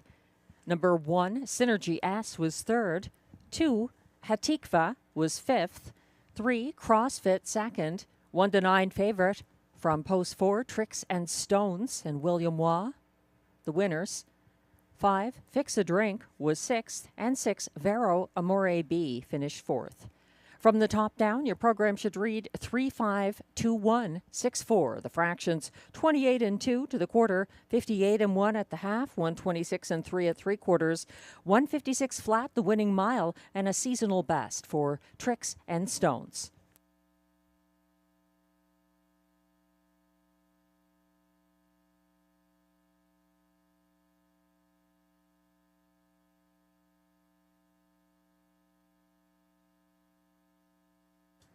Getting back to you on the triactor.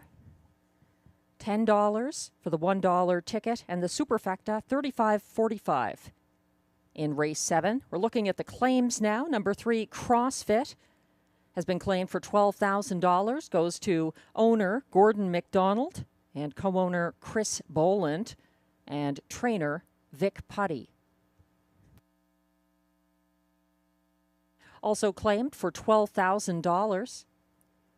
Tricks and Stones, the 4, the race winner, who moves to new owner Limco Incorporated with shared ownership of Gordon McDonald and Christopher Boland. Vic Putty going to train Tricks and Stones after the claim out of race 7.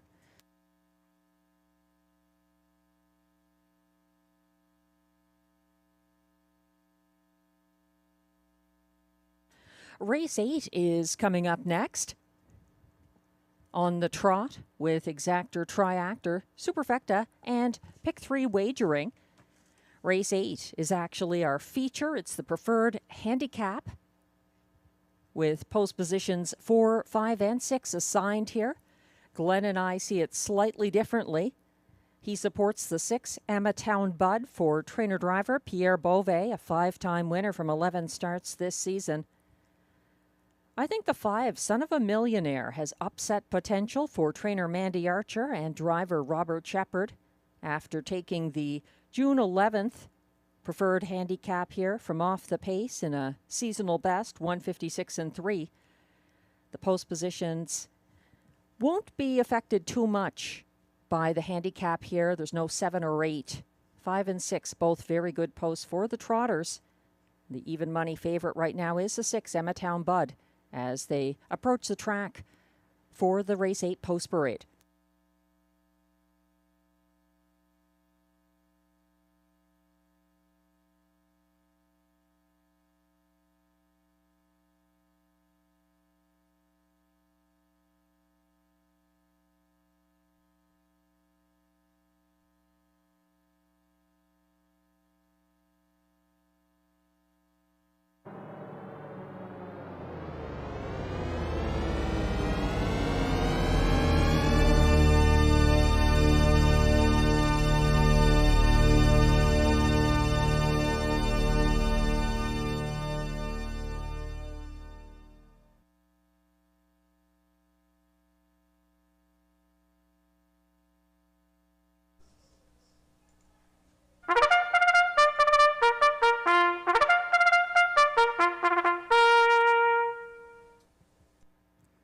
Here come the preferred trotters for the Race 8 Post Parade. This is our preferred handicap trot feature. Post positions 4, 5, and 6 assigned. The purse is $10,000.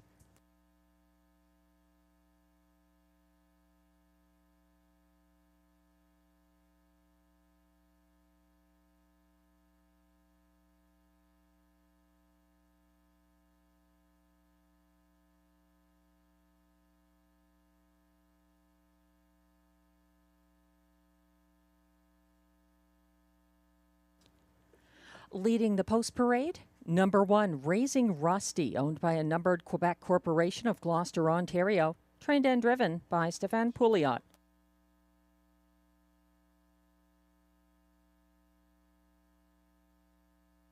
Two is Impressive Dude, owned by Louis-Philippe Roy of Ontario, with Michel Letarte and Jean Allaire of Quebec. Guy Gagnon trains and drives. 3 is Tyrone Bowtie, owned by Cynthia Graham and Mark Mayhew of Ontario, with Gillian Keating of British Columbia. Trained by Mike Armstrong, Ryan Guy drives.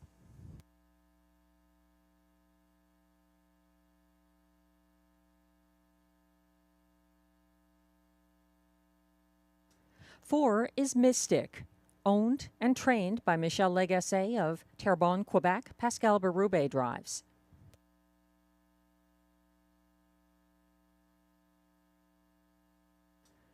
5 is Son of a Millionaire, owned by Jamie Copley and Kimberly Eaton of Ontario, with the Max Webster Stable of Nova Scotia. Trained by Mandy Archer, Robert Shepard is in the sulky.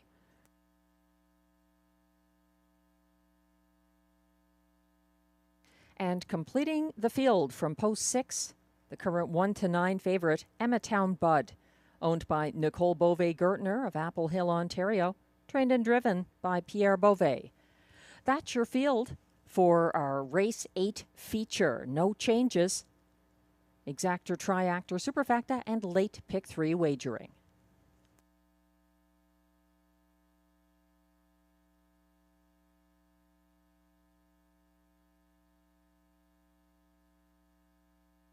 If you're playing the late pick 3, take note in race 9, number 5, Stonebridge Hermes changed the driver from Jacques Baudouin to Ryan Guy, and scratch number 6, Mickey Makes Some Speed.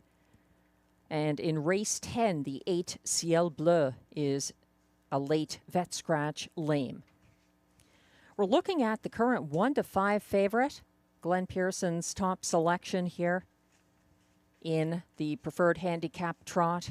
Number 6, Emmatown Bud, who's had a lot of success this year at this level, at this track. Emmatown Bud wasn't in the most recent edition of the Rideau preferred handicap trot because he had won the 3 previous editions, and post position couldn't stop him. Emmatown Bud getting wins from post 7 and 8. And the trip not really making a difference. He was a winner on the front end, May 14th, and won the next 2 editions from off the pace. All for trainer-driver Pierre Beauvais. 5 wins this season. The 8-year-old Big Stick Lindy gelding, definitely a top player here.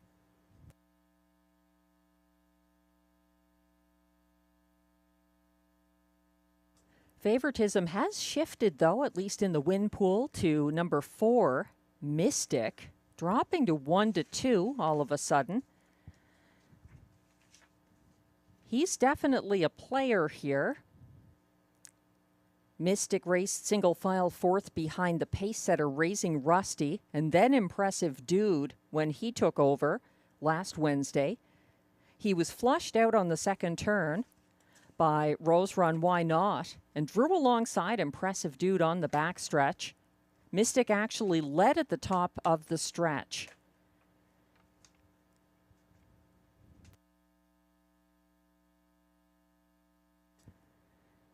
It was Ryan Guy who was in the sulky for that very good performance, a place finish by Mystic on June 11th.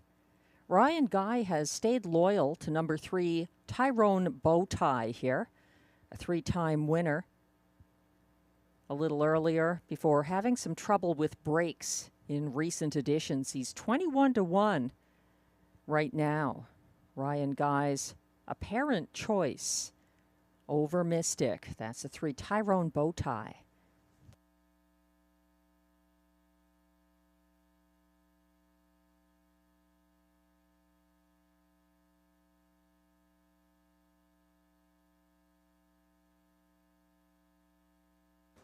The starter has called the field for race 8.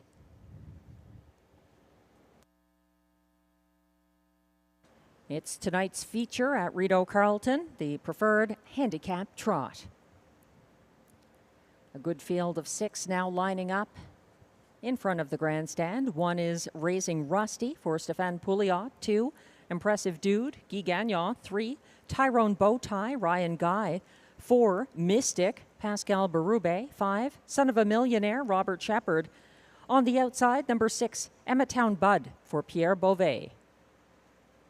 The starting gate is on the turn. Raising Rusty and Tyrone Bowtie doing their best to line up.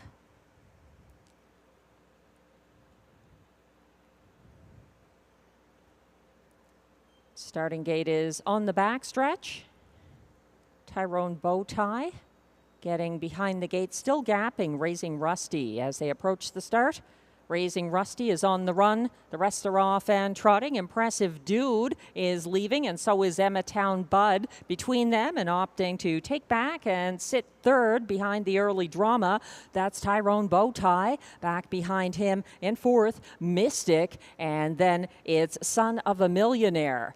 Further back, Raising Rusty after the early miscue. Up front, things have been settled momentarily. Emmetown Bud and Pierre Beauvais leading to the opening quarter, getting there in 28-2 and continuing to lead the way down the stretch the first time.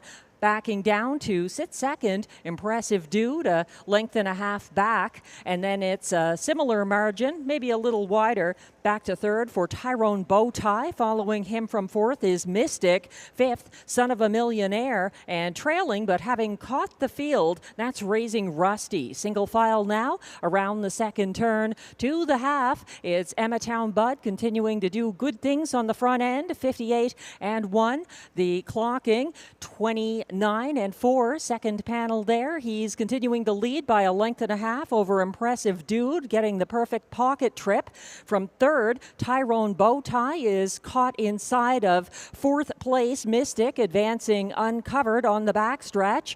Caught inside as well, Raising Rusty, second last inside of Son of a Millionaire as they approach three quarters, 127 flat. The clocking there, Emmetown Bud trying to seal the deal. Impressive Dude going to take his best shot, continuing to gain ground. Uncovered, that's Mystic out there, and Son of a Millionaire will need to swing wide and go fast to catch Emmetown Bud. It may not happen because Emmetown Bud is trotting strong to the wire for his latest preferred handicap victory. Battle on for place. Impressive Dude finishing ahead of Tyrone Bowtie, Raising Rusty fourth, 155-2.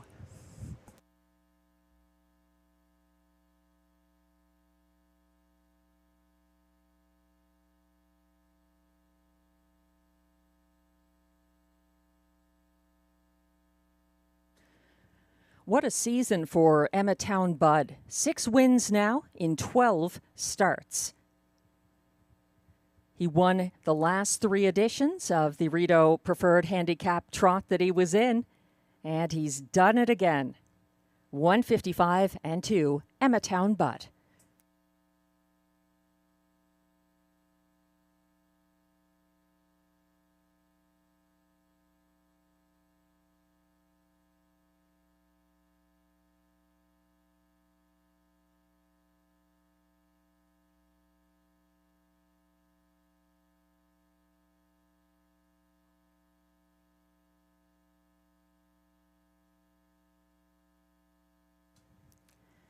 The AGCO judges have just informed me that there will be an inquiry posted pertaining to the break before and after the start by number 1, Raising Rusty.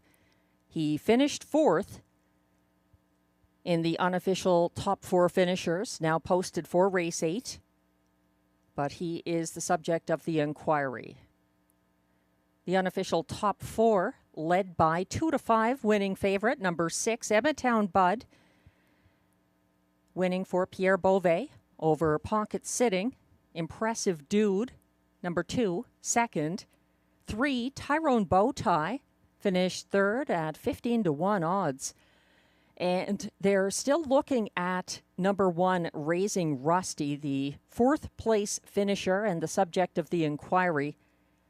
He was off stride before the start, and after the start, the judges reviewing race footage. 6, 2, 3, 1, the unofficial top 4 order of finish. Please hold all tickets.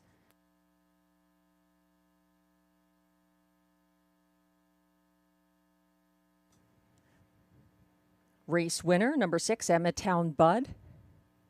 Moving on down the road after the victory.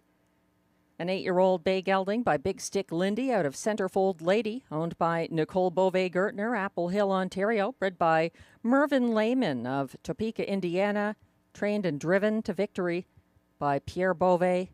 Win number 6 of the year, 155-2.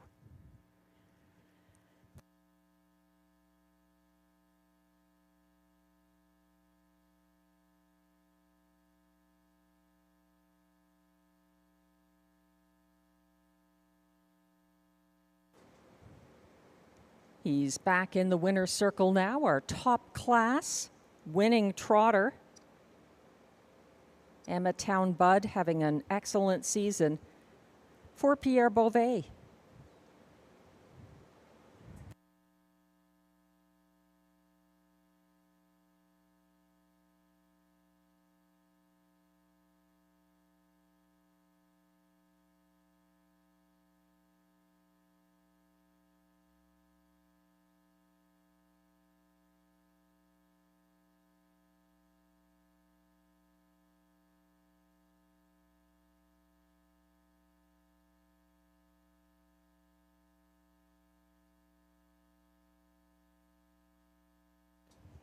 as we wait for the judges to make a decision regarding fourth place finisher, number 1, Raising Rusty, the subject of the inquiry. Just a note about Emmetown Bud. He's had 26 previous wins in 94 career starts, and he's having a sensational season, particularly here at Rideau Carleton.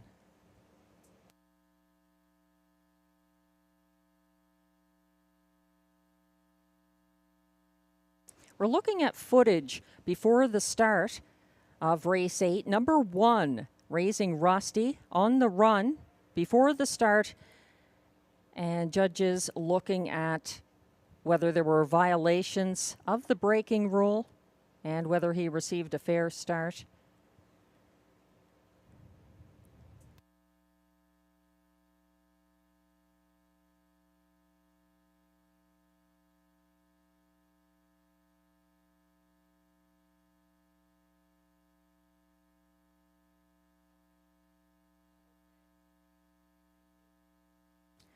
The AJCO judges have just informed me that number 1, Raising Rusty, will stay up in fourth. No violation of the braking rules. 6-2-3-1 will stand as the top 4 order of finish for race 8.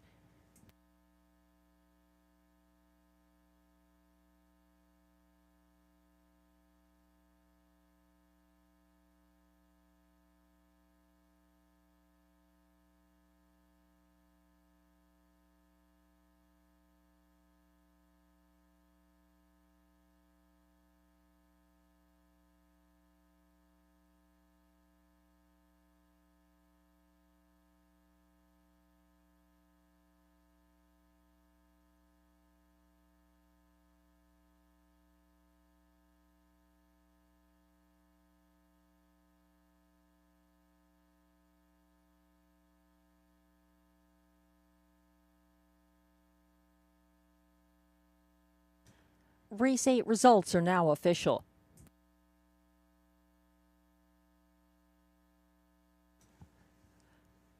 Prices are posted for race 8.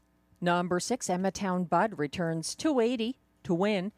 $2 exactor, 6-2 combination, pays $13.50.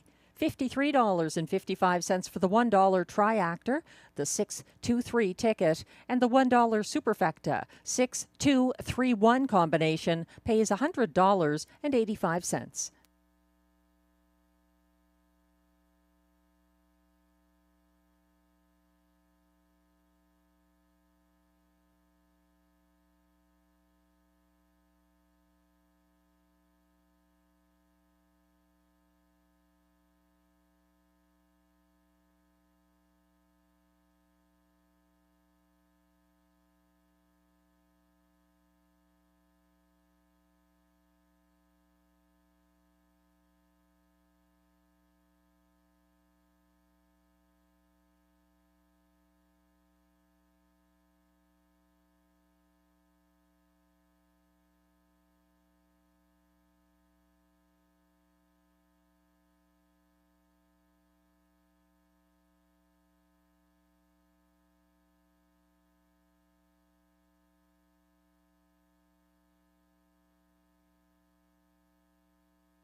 The race 8 rundown is now displayed. Number 1, Raising Rusty, was 4th.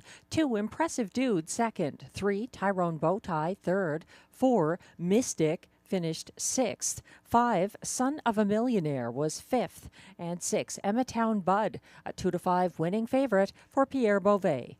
From the top down, your program should read 4, 2, 3, 6, 5, 1. The fractions were 28 and 2 to the quarter, 58 and 1 at the half, 127 flat at 3/4, 155 and 2 the winning mile for Emmatown Bud.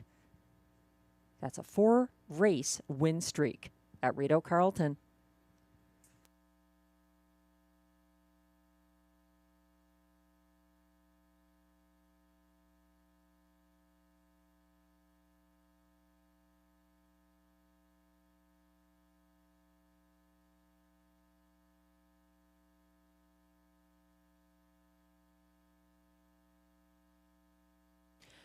Race 9 is coming up next.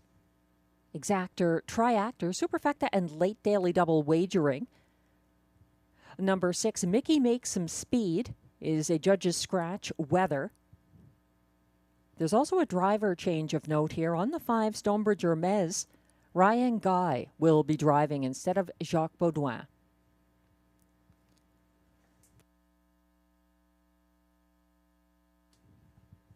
As we wait for the Race 9 post parade, just a reminder that the Hard Rock Hotel and Casino Ottawa is opening to the public on July 3rd at 1 p.m. All are welcome to check out the beautiful new hotel and casino. Avril Lavigne and David Foster are going to be among the early musical acts, marking the grand opening of Hard Rock Hotel and Casino, Ottawa. Again, July 3rd, 1 p.m., the guitar lighting ceremony.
If you're playing the late daily double that kicks off here in race 9, there's a late scratch in race 10 that should be taken into account. Number 8, Ciel Bleu, is a late vet scratch lame in race 10.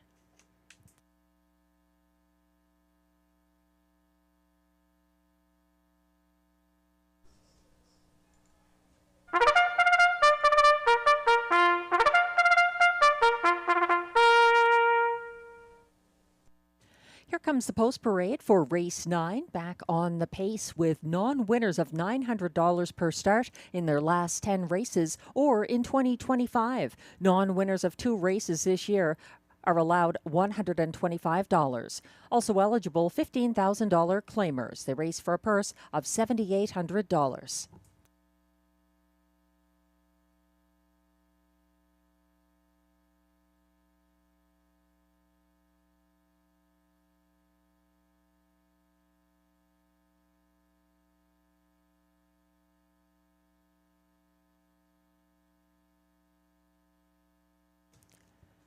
Number 1 is Captain of Rock and Roll, owned and trained by Jacob Copley of Kenmore, Ontario, who shares ownership with Mandy Archer, also of Kenmore.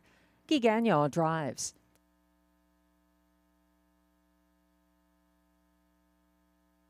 2 is Time to Dancing, owned by a numbered Quebec corporation of Gloucester, Ontario. Stéphane Pouliot trains and drives. 3 is Day Delight, owned by Triple S Equine of Newton, Ontario. Vic Putty trains. Marie-Claude Auger is in the bike.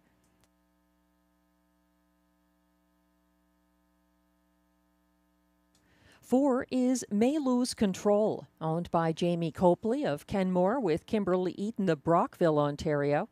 Mandy Archer trains. Robert Shepard drives. 5 is Stonebridge Hermes, owned and trained by Jacques Baudouin of Manotick, Ontario. Note the driver change. Jacques Baudouin will not drive. Stonebridge Hermes, Ryan Guy picks up the catch drive on the 5. That completes the field because number 6, Mickey Makes Some Speed, is a judge's scratch. Weather. 5 pacers going behind the gate soon for race 9.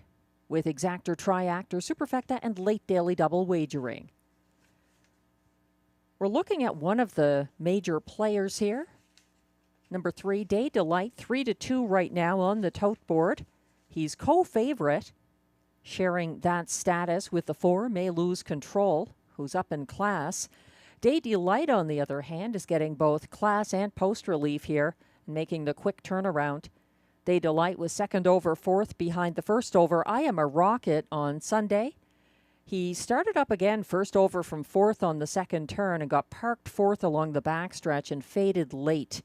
Anyone who's seen I Am a Rocket lately with the back-to-back 150 and 4 victories here can understand why Day Delight might enjoy the class relief coming up in race 9.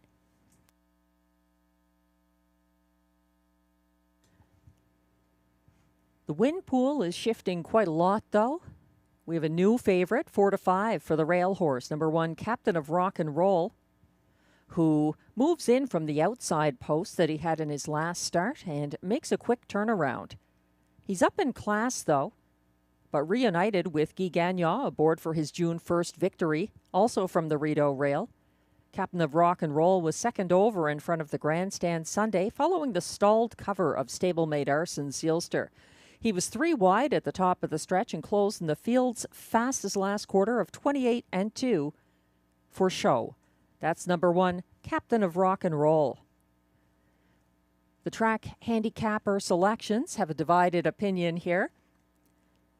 Glenn has the 5 on top. That's 7-1, Stonebridge Hermes.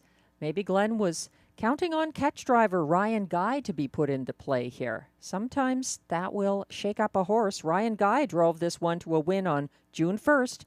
Stonebridge Hermes, 5-1.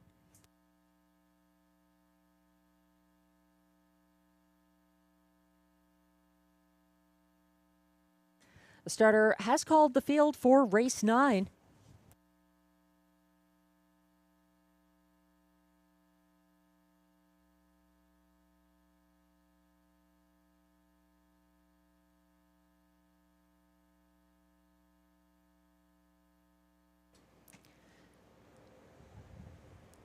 This is your last opportunity to play the Late Daily Double as this field lines up for race 9 behind the Rideau Carleton starting gate. 1 is Captain of Rock and Roll, Guy Gagnon. 2, Time to Dancing, Stéphane Pouliot. 3, Day Delight, Marie-Claude Auger. 4, May Lose Control, Robert Shepard. 5, Stonebridge Hermes for catch driver Ryan Guy. 6, Mickey Makes Some Speed is scratched. There on the turn, Captain of Rock and Roll, the last to line up.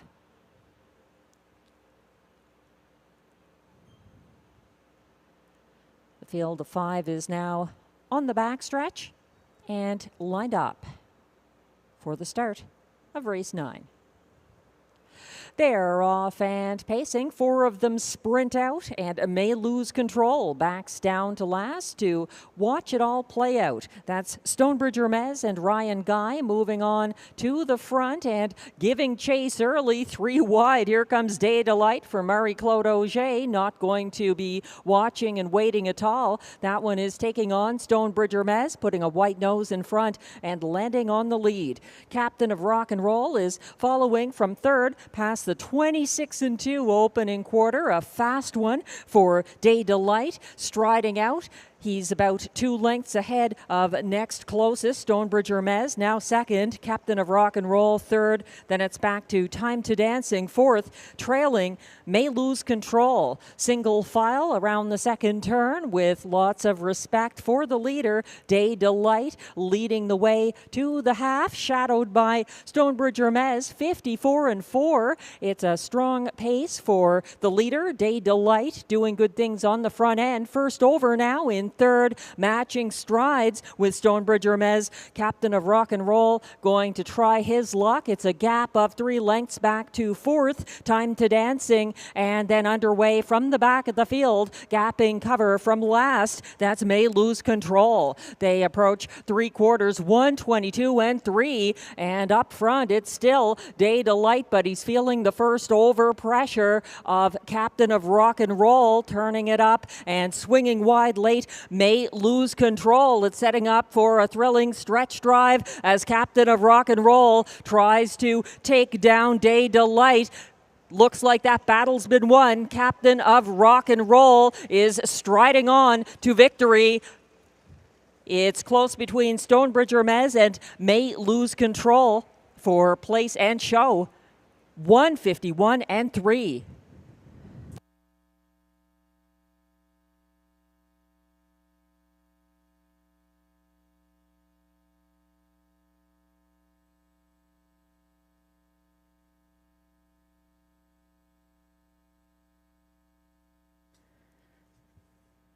Day Delight put up a good fight. Captain of Rock and Roll collared him late, and then the battle was for place. A sharp victory, 151-3, fastest of the card. Captain of Rock and Roll for Guy Gagnon in race 9.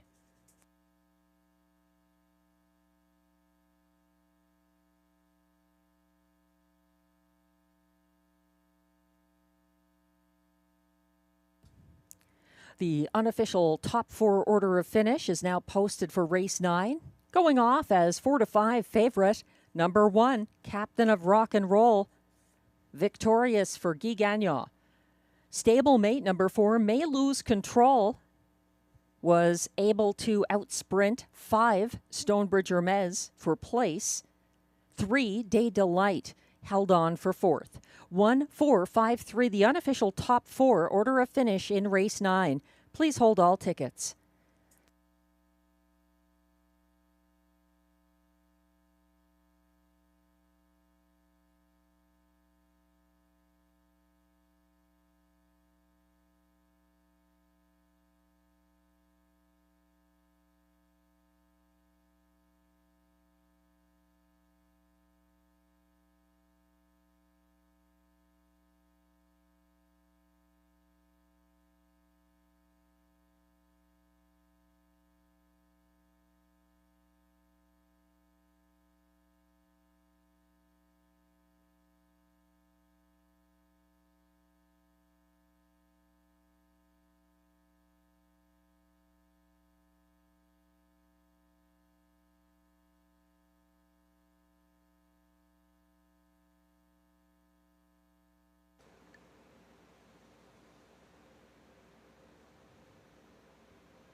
This horse knows he's a winner. Its unofficial race 9 winner, number 1, Captain of Rock and Roll, going off as 4-5 favorite. In race 9, a 7-year-old bay gelding by Captain Treacherous out of Rock and Roll Example, owned and trained by Jacob Copley, who shares ownership with Mandy Archer, both of them from Kenmore, Ontario. Captain of Rock and Roll was bred by Robert Hamather of Exeter, Ontario. Driven to victory by Guy Gagnon. That's win number 6 of the year and a new seasonal best, 151-3 for the official race 9 winner, Captain of Rock and Roll. Congratulations.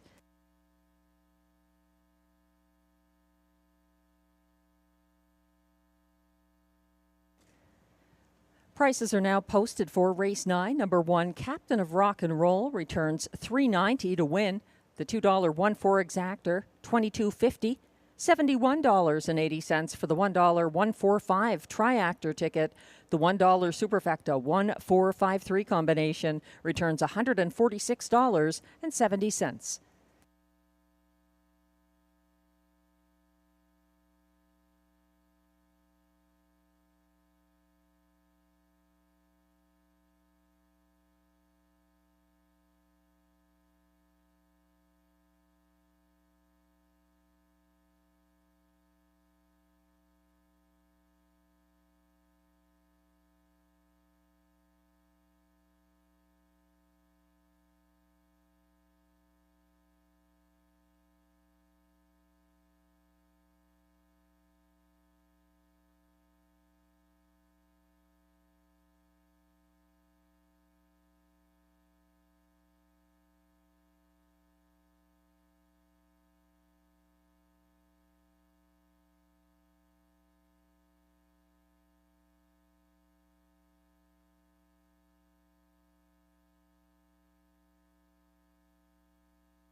The rundown is now posted for race 9.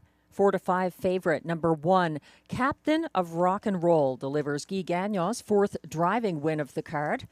2, Time to Dancing was 5th. 3, Day Delight, 4th. 4, May Lose Control was 2nd, ahead of 5, Stonebridge Hermes in a tight decision. And 6, Mickey Makes Some Speed was a judge's scratch. From the top down, your program should read 1, 5, 4, 2, 3, scratch. The fractions in race 9.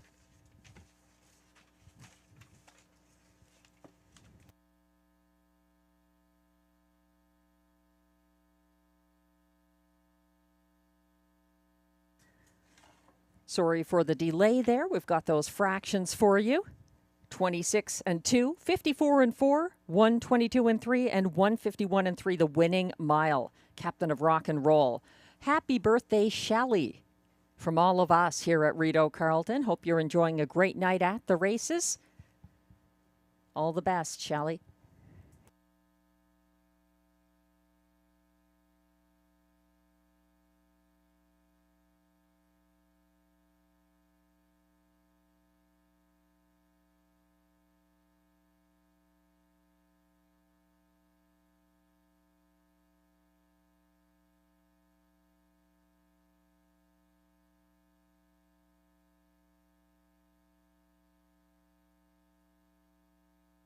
Race 10 is coming up next. It's our last of the card. Thanks to all of you joining us this evening, whether at the track, online, or at the OTB. We hope you can join us again on Sunday, 6:30 p.m. live racing once again. We go twice a week at Rideau Carleton, Wednesday nights at 6, Sunday nights at 6:30 p.m.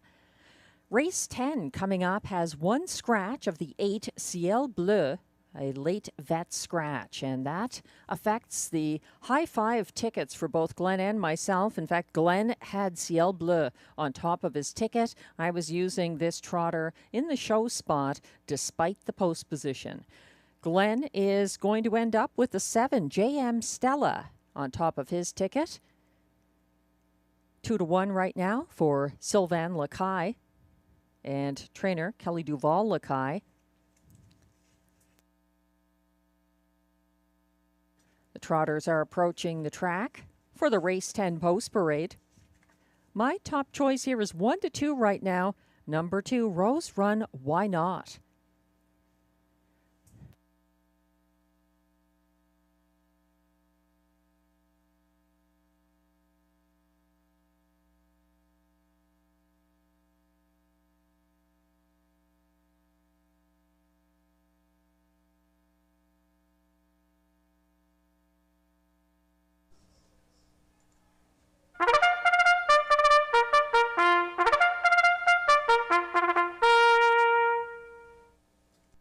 Here comes the Race 10 Post Parade. It's the Robbie D'Alessandro Trot.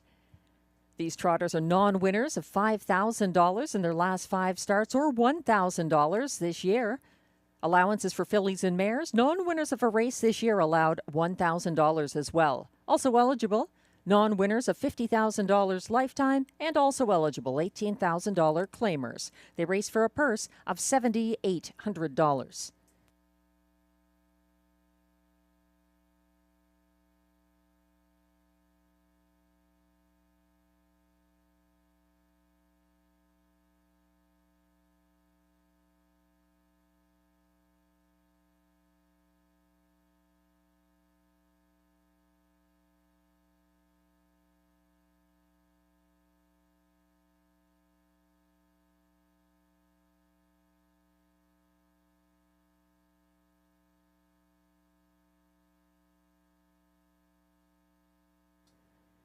Race 10 is our last of the night, and you can make it count. There's exactor, triactor, and super high five wagering on this field, which has been scratched down to 8 trotters. They're now stepping on track for the post parade.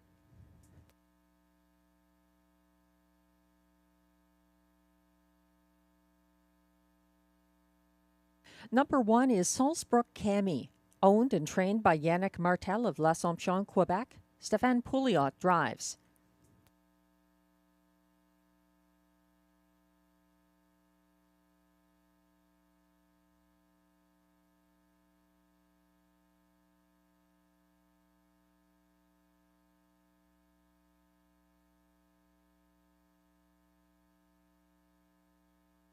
Current 4-5 favorite is number 2, Rose Run, Why Not? Owned by Investissement KFB of Sorel-Tracy, Quebec, along with trainer Carl Duguay of Trois-Rivières, Quebec. Pascal Berube drives. 3 is Wish You'd Tell Me, owned and trained by Gerard Vaillancourt of Kemptville, Ontario. William Waugh drives.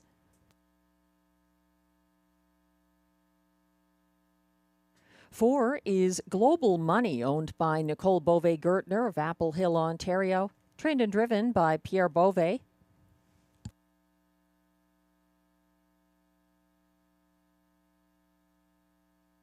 5 is Stomper Tom, owned by Wade and Philippe Toussignon of Cardinal, Ontario. Trained by Mike Armstrong. Ryan Guy does the driving.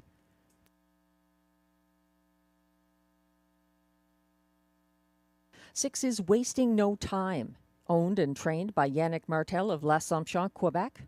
Marie-Claude Auger at the controls.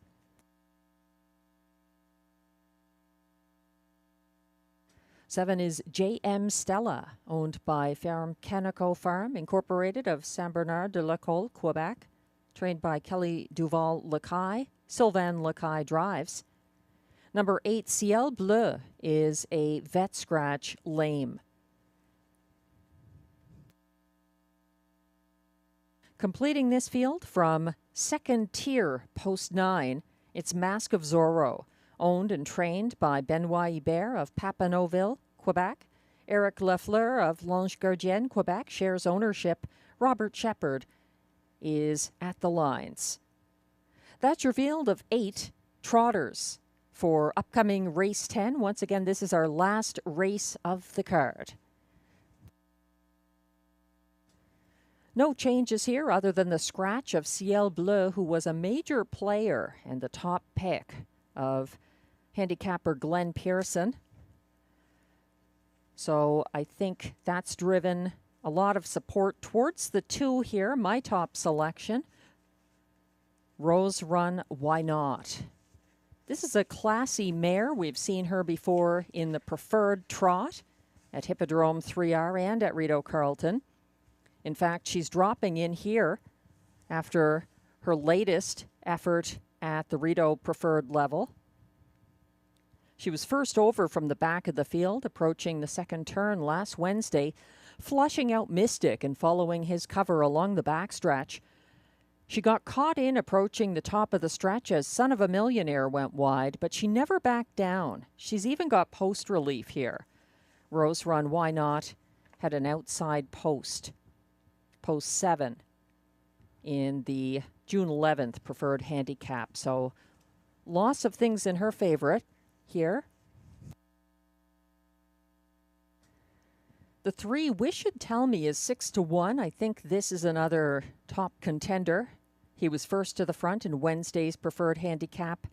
Dropped back to third behind Impressive Dude and Raising Rusty before the quarter, and got caught in and shuffled back past the half as Mystic and Rose Run Why Not gained ground along the backstretch. He rallied late for show and gets some class relief as well. That's number 3, Wish Should Tell Me, my second choice. Glenn is now using number 7, JM Stella, on top of his ticket. She's up in class after back-to-back wins at the non-winners of $30,000 level. Sylvain Lacaille driving both times, and with the scratch of Ciel Bleu, JM Stella, currently 2-1, is Glenn's top pick. He's going to the 4, Global Money in the place spot. 24-1 the odds on that Pierre Beauvais trainee. I'm using Global Money to finish 4th here in my high 5 ticket. He was on a break in the post parade. We'll see if he can keep trotting behind the gate. Speaking of which, they're about to go behind the gate. This is your last chance tonight to wager at Rideau Carleton. Thanks for all the support from the horse players. The starter has called the field.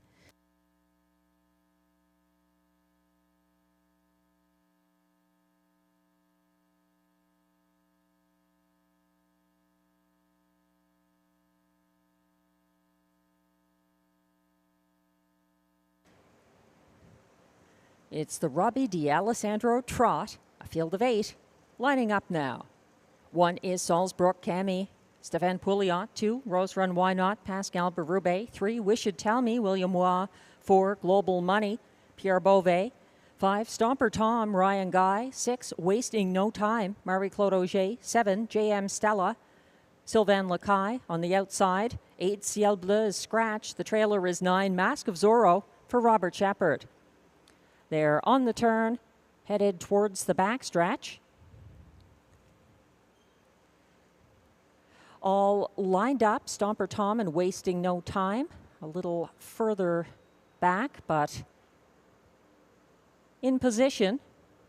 And they're off and trotting and moving to an early lead, a narrow lead. Wish Should Tell Me, leaving for William Waugh and clearing Rose Run Why Not to take control on the first turn. Moving first over early and trying to hunt him down.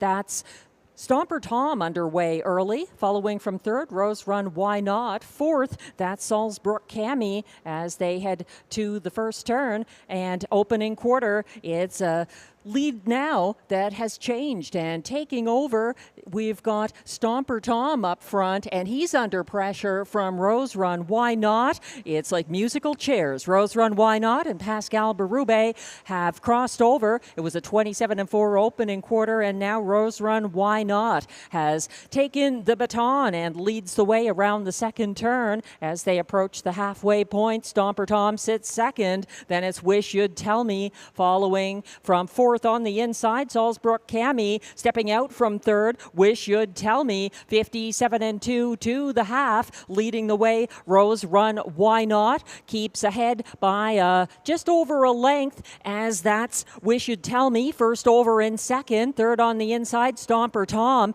Second over from fourth, Global Money shuffled back to fifth along the inside. Salzbrook Cami. Third over from sixth, Wasting No Time caught in second last, JM Stella, and the 9 Mask of Zorro would have to circle them all to get there for Robert Shepard. 126-1 some time ago. The clocking to 3/4, and coming down the lane, Pascal Berube is asking for more from pace-setting Rose Run Why Not. She's facing late pressure. Stomper Tom is chasing her to the wire, but her class shows up. Rose Run Why Not gets the win for Pascal Berube over Stomper Tom and Wish You'd Tell Me, 155-4.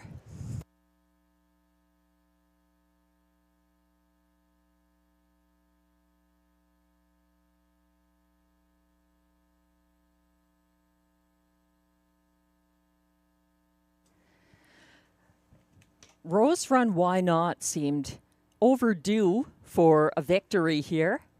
She was 0 for 5 this year, but lots of back class. And with the front end trip, she got the open road she needed. It's the first driving win of the night for Pascal Berube and the first seasonal victory for Rose Run Why Not.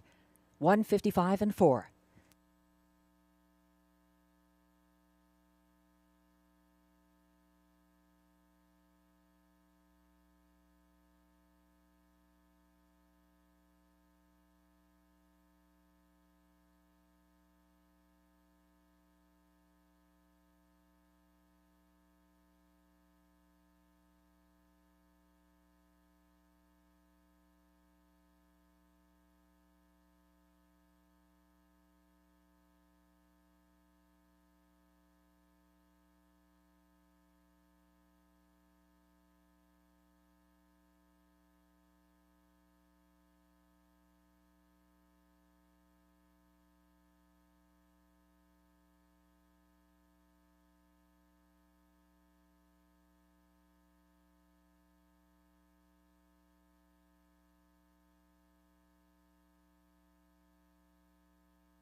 The unofficial top 5 order of finish is now posted for race 10. 2-5 favorite number 2, Rose Run Why Not, gets the win for the drummer Pascal Berube, her first win of the season. 5, Stomper Tom was second, ahead of 3, Wish You'd Tell Me, third. 1, Salzbrook Cami was fourth at 25-1, and 7, JM Stella completes the high 5. 2, 5, 3, 1, 7, the unofficial top 5 in race 10.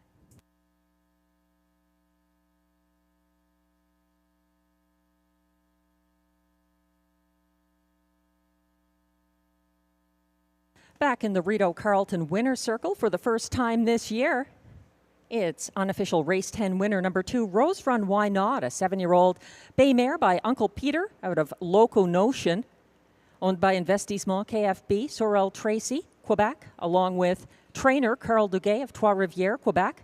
She was bred by Rose Run Farm, Sugar Creek, Ohio, driven to victory by Pascal Berube. That's her 18th career win, 155-4. Her first win of the season. Rose Run, Why Not?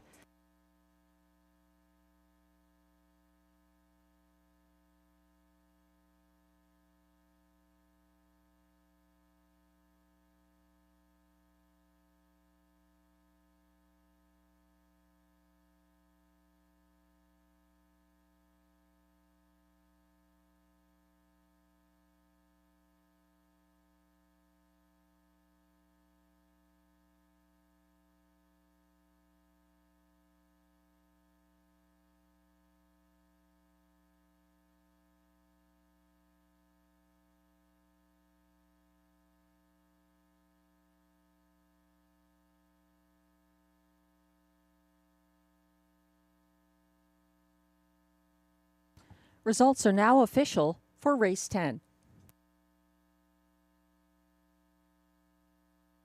Prices are posted for race 10. Number 2, Rose Run Why Not, a winning favorite. Returns $2.80 to win. The 2.5 exactor $2 ticket, $12.10. The $1 pick 3 ending here, 6 with 1-6 with 2-8 reflecting the scratches, 3 of 3. Returns $14 for the dollar ticket, $14.10 for the dollar late pick 4. Again, reflecting scratches, the winning pick 4, 4 with 6 with 1 with 6 with 2 and 8. The 20-cent Super High 5, 25317 ticket pays $86.53. And the pick 5 pays out as well on 5 of 5. First of all, that triactor, 253, $21.60 for the $1 ticket, $9 for the 1-2, $2 late daily double.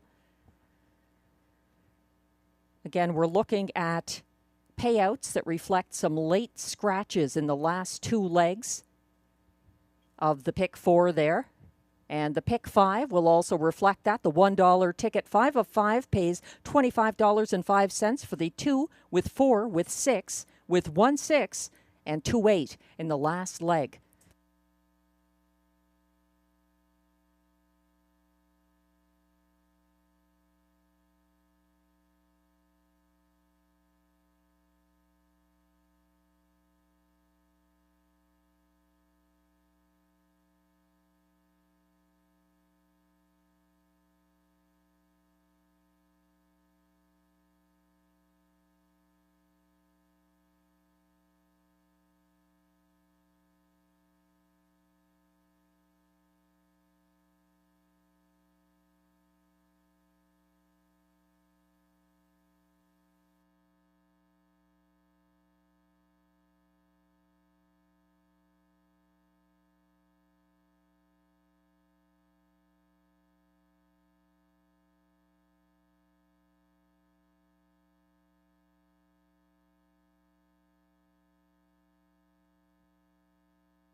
The race 10 rundown is now displayed. Number 1, Salzbrook Cami was 4th, 2-5 favorite from post 2. Rose Run Why Not, the race winner for Pascal Berube.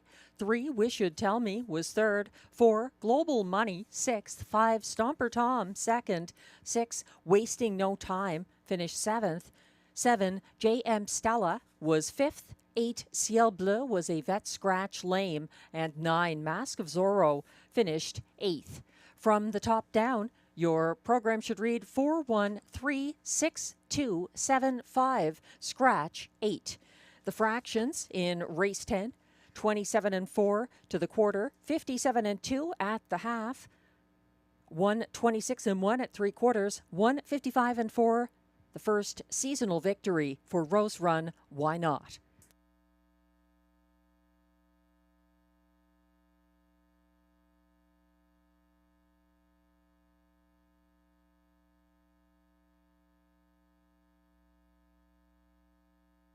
That concludes tonight's card at Rideau Carleton. Thanks again for joining us. Handle is not available right now. We'll be back with more live racing on Sunday, 6:30 p.m. We hope you can join us. And don't forget that on Saturday, the 21st, there's a jackpot of $1,700 in the free-to-play handicapping contest in the Trackside Simulcast Lounge.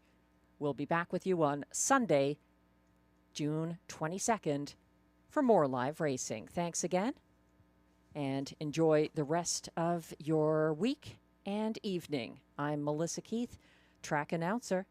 Good night.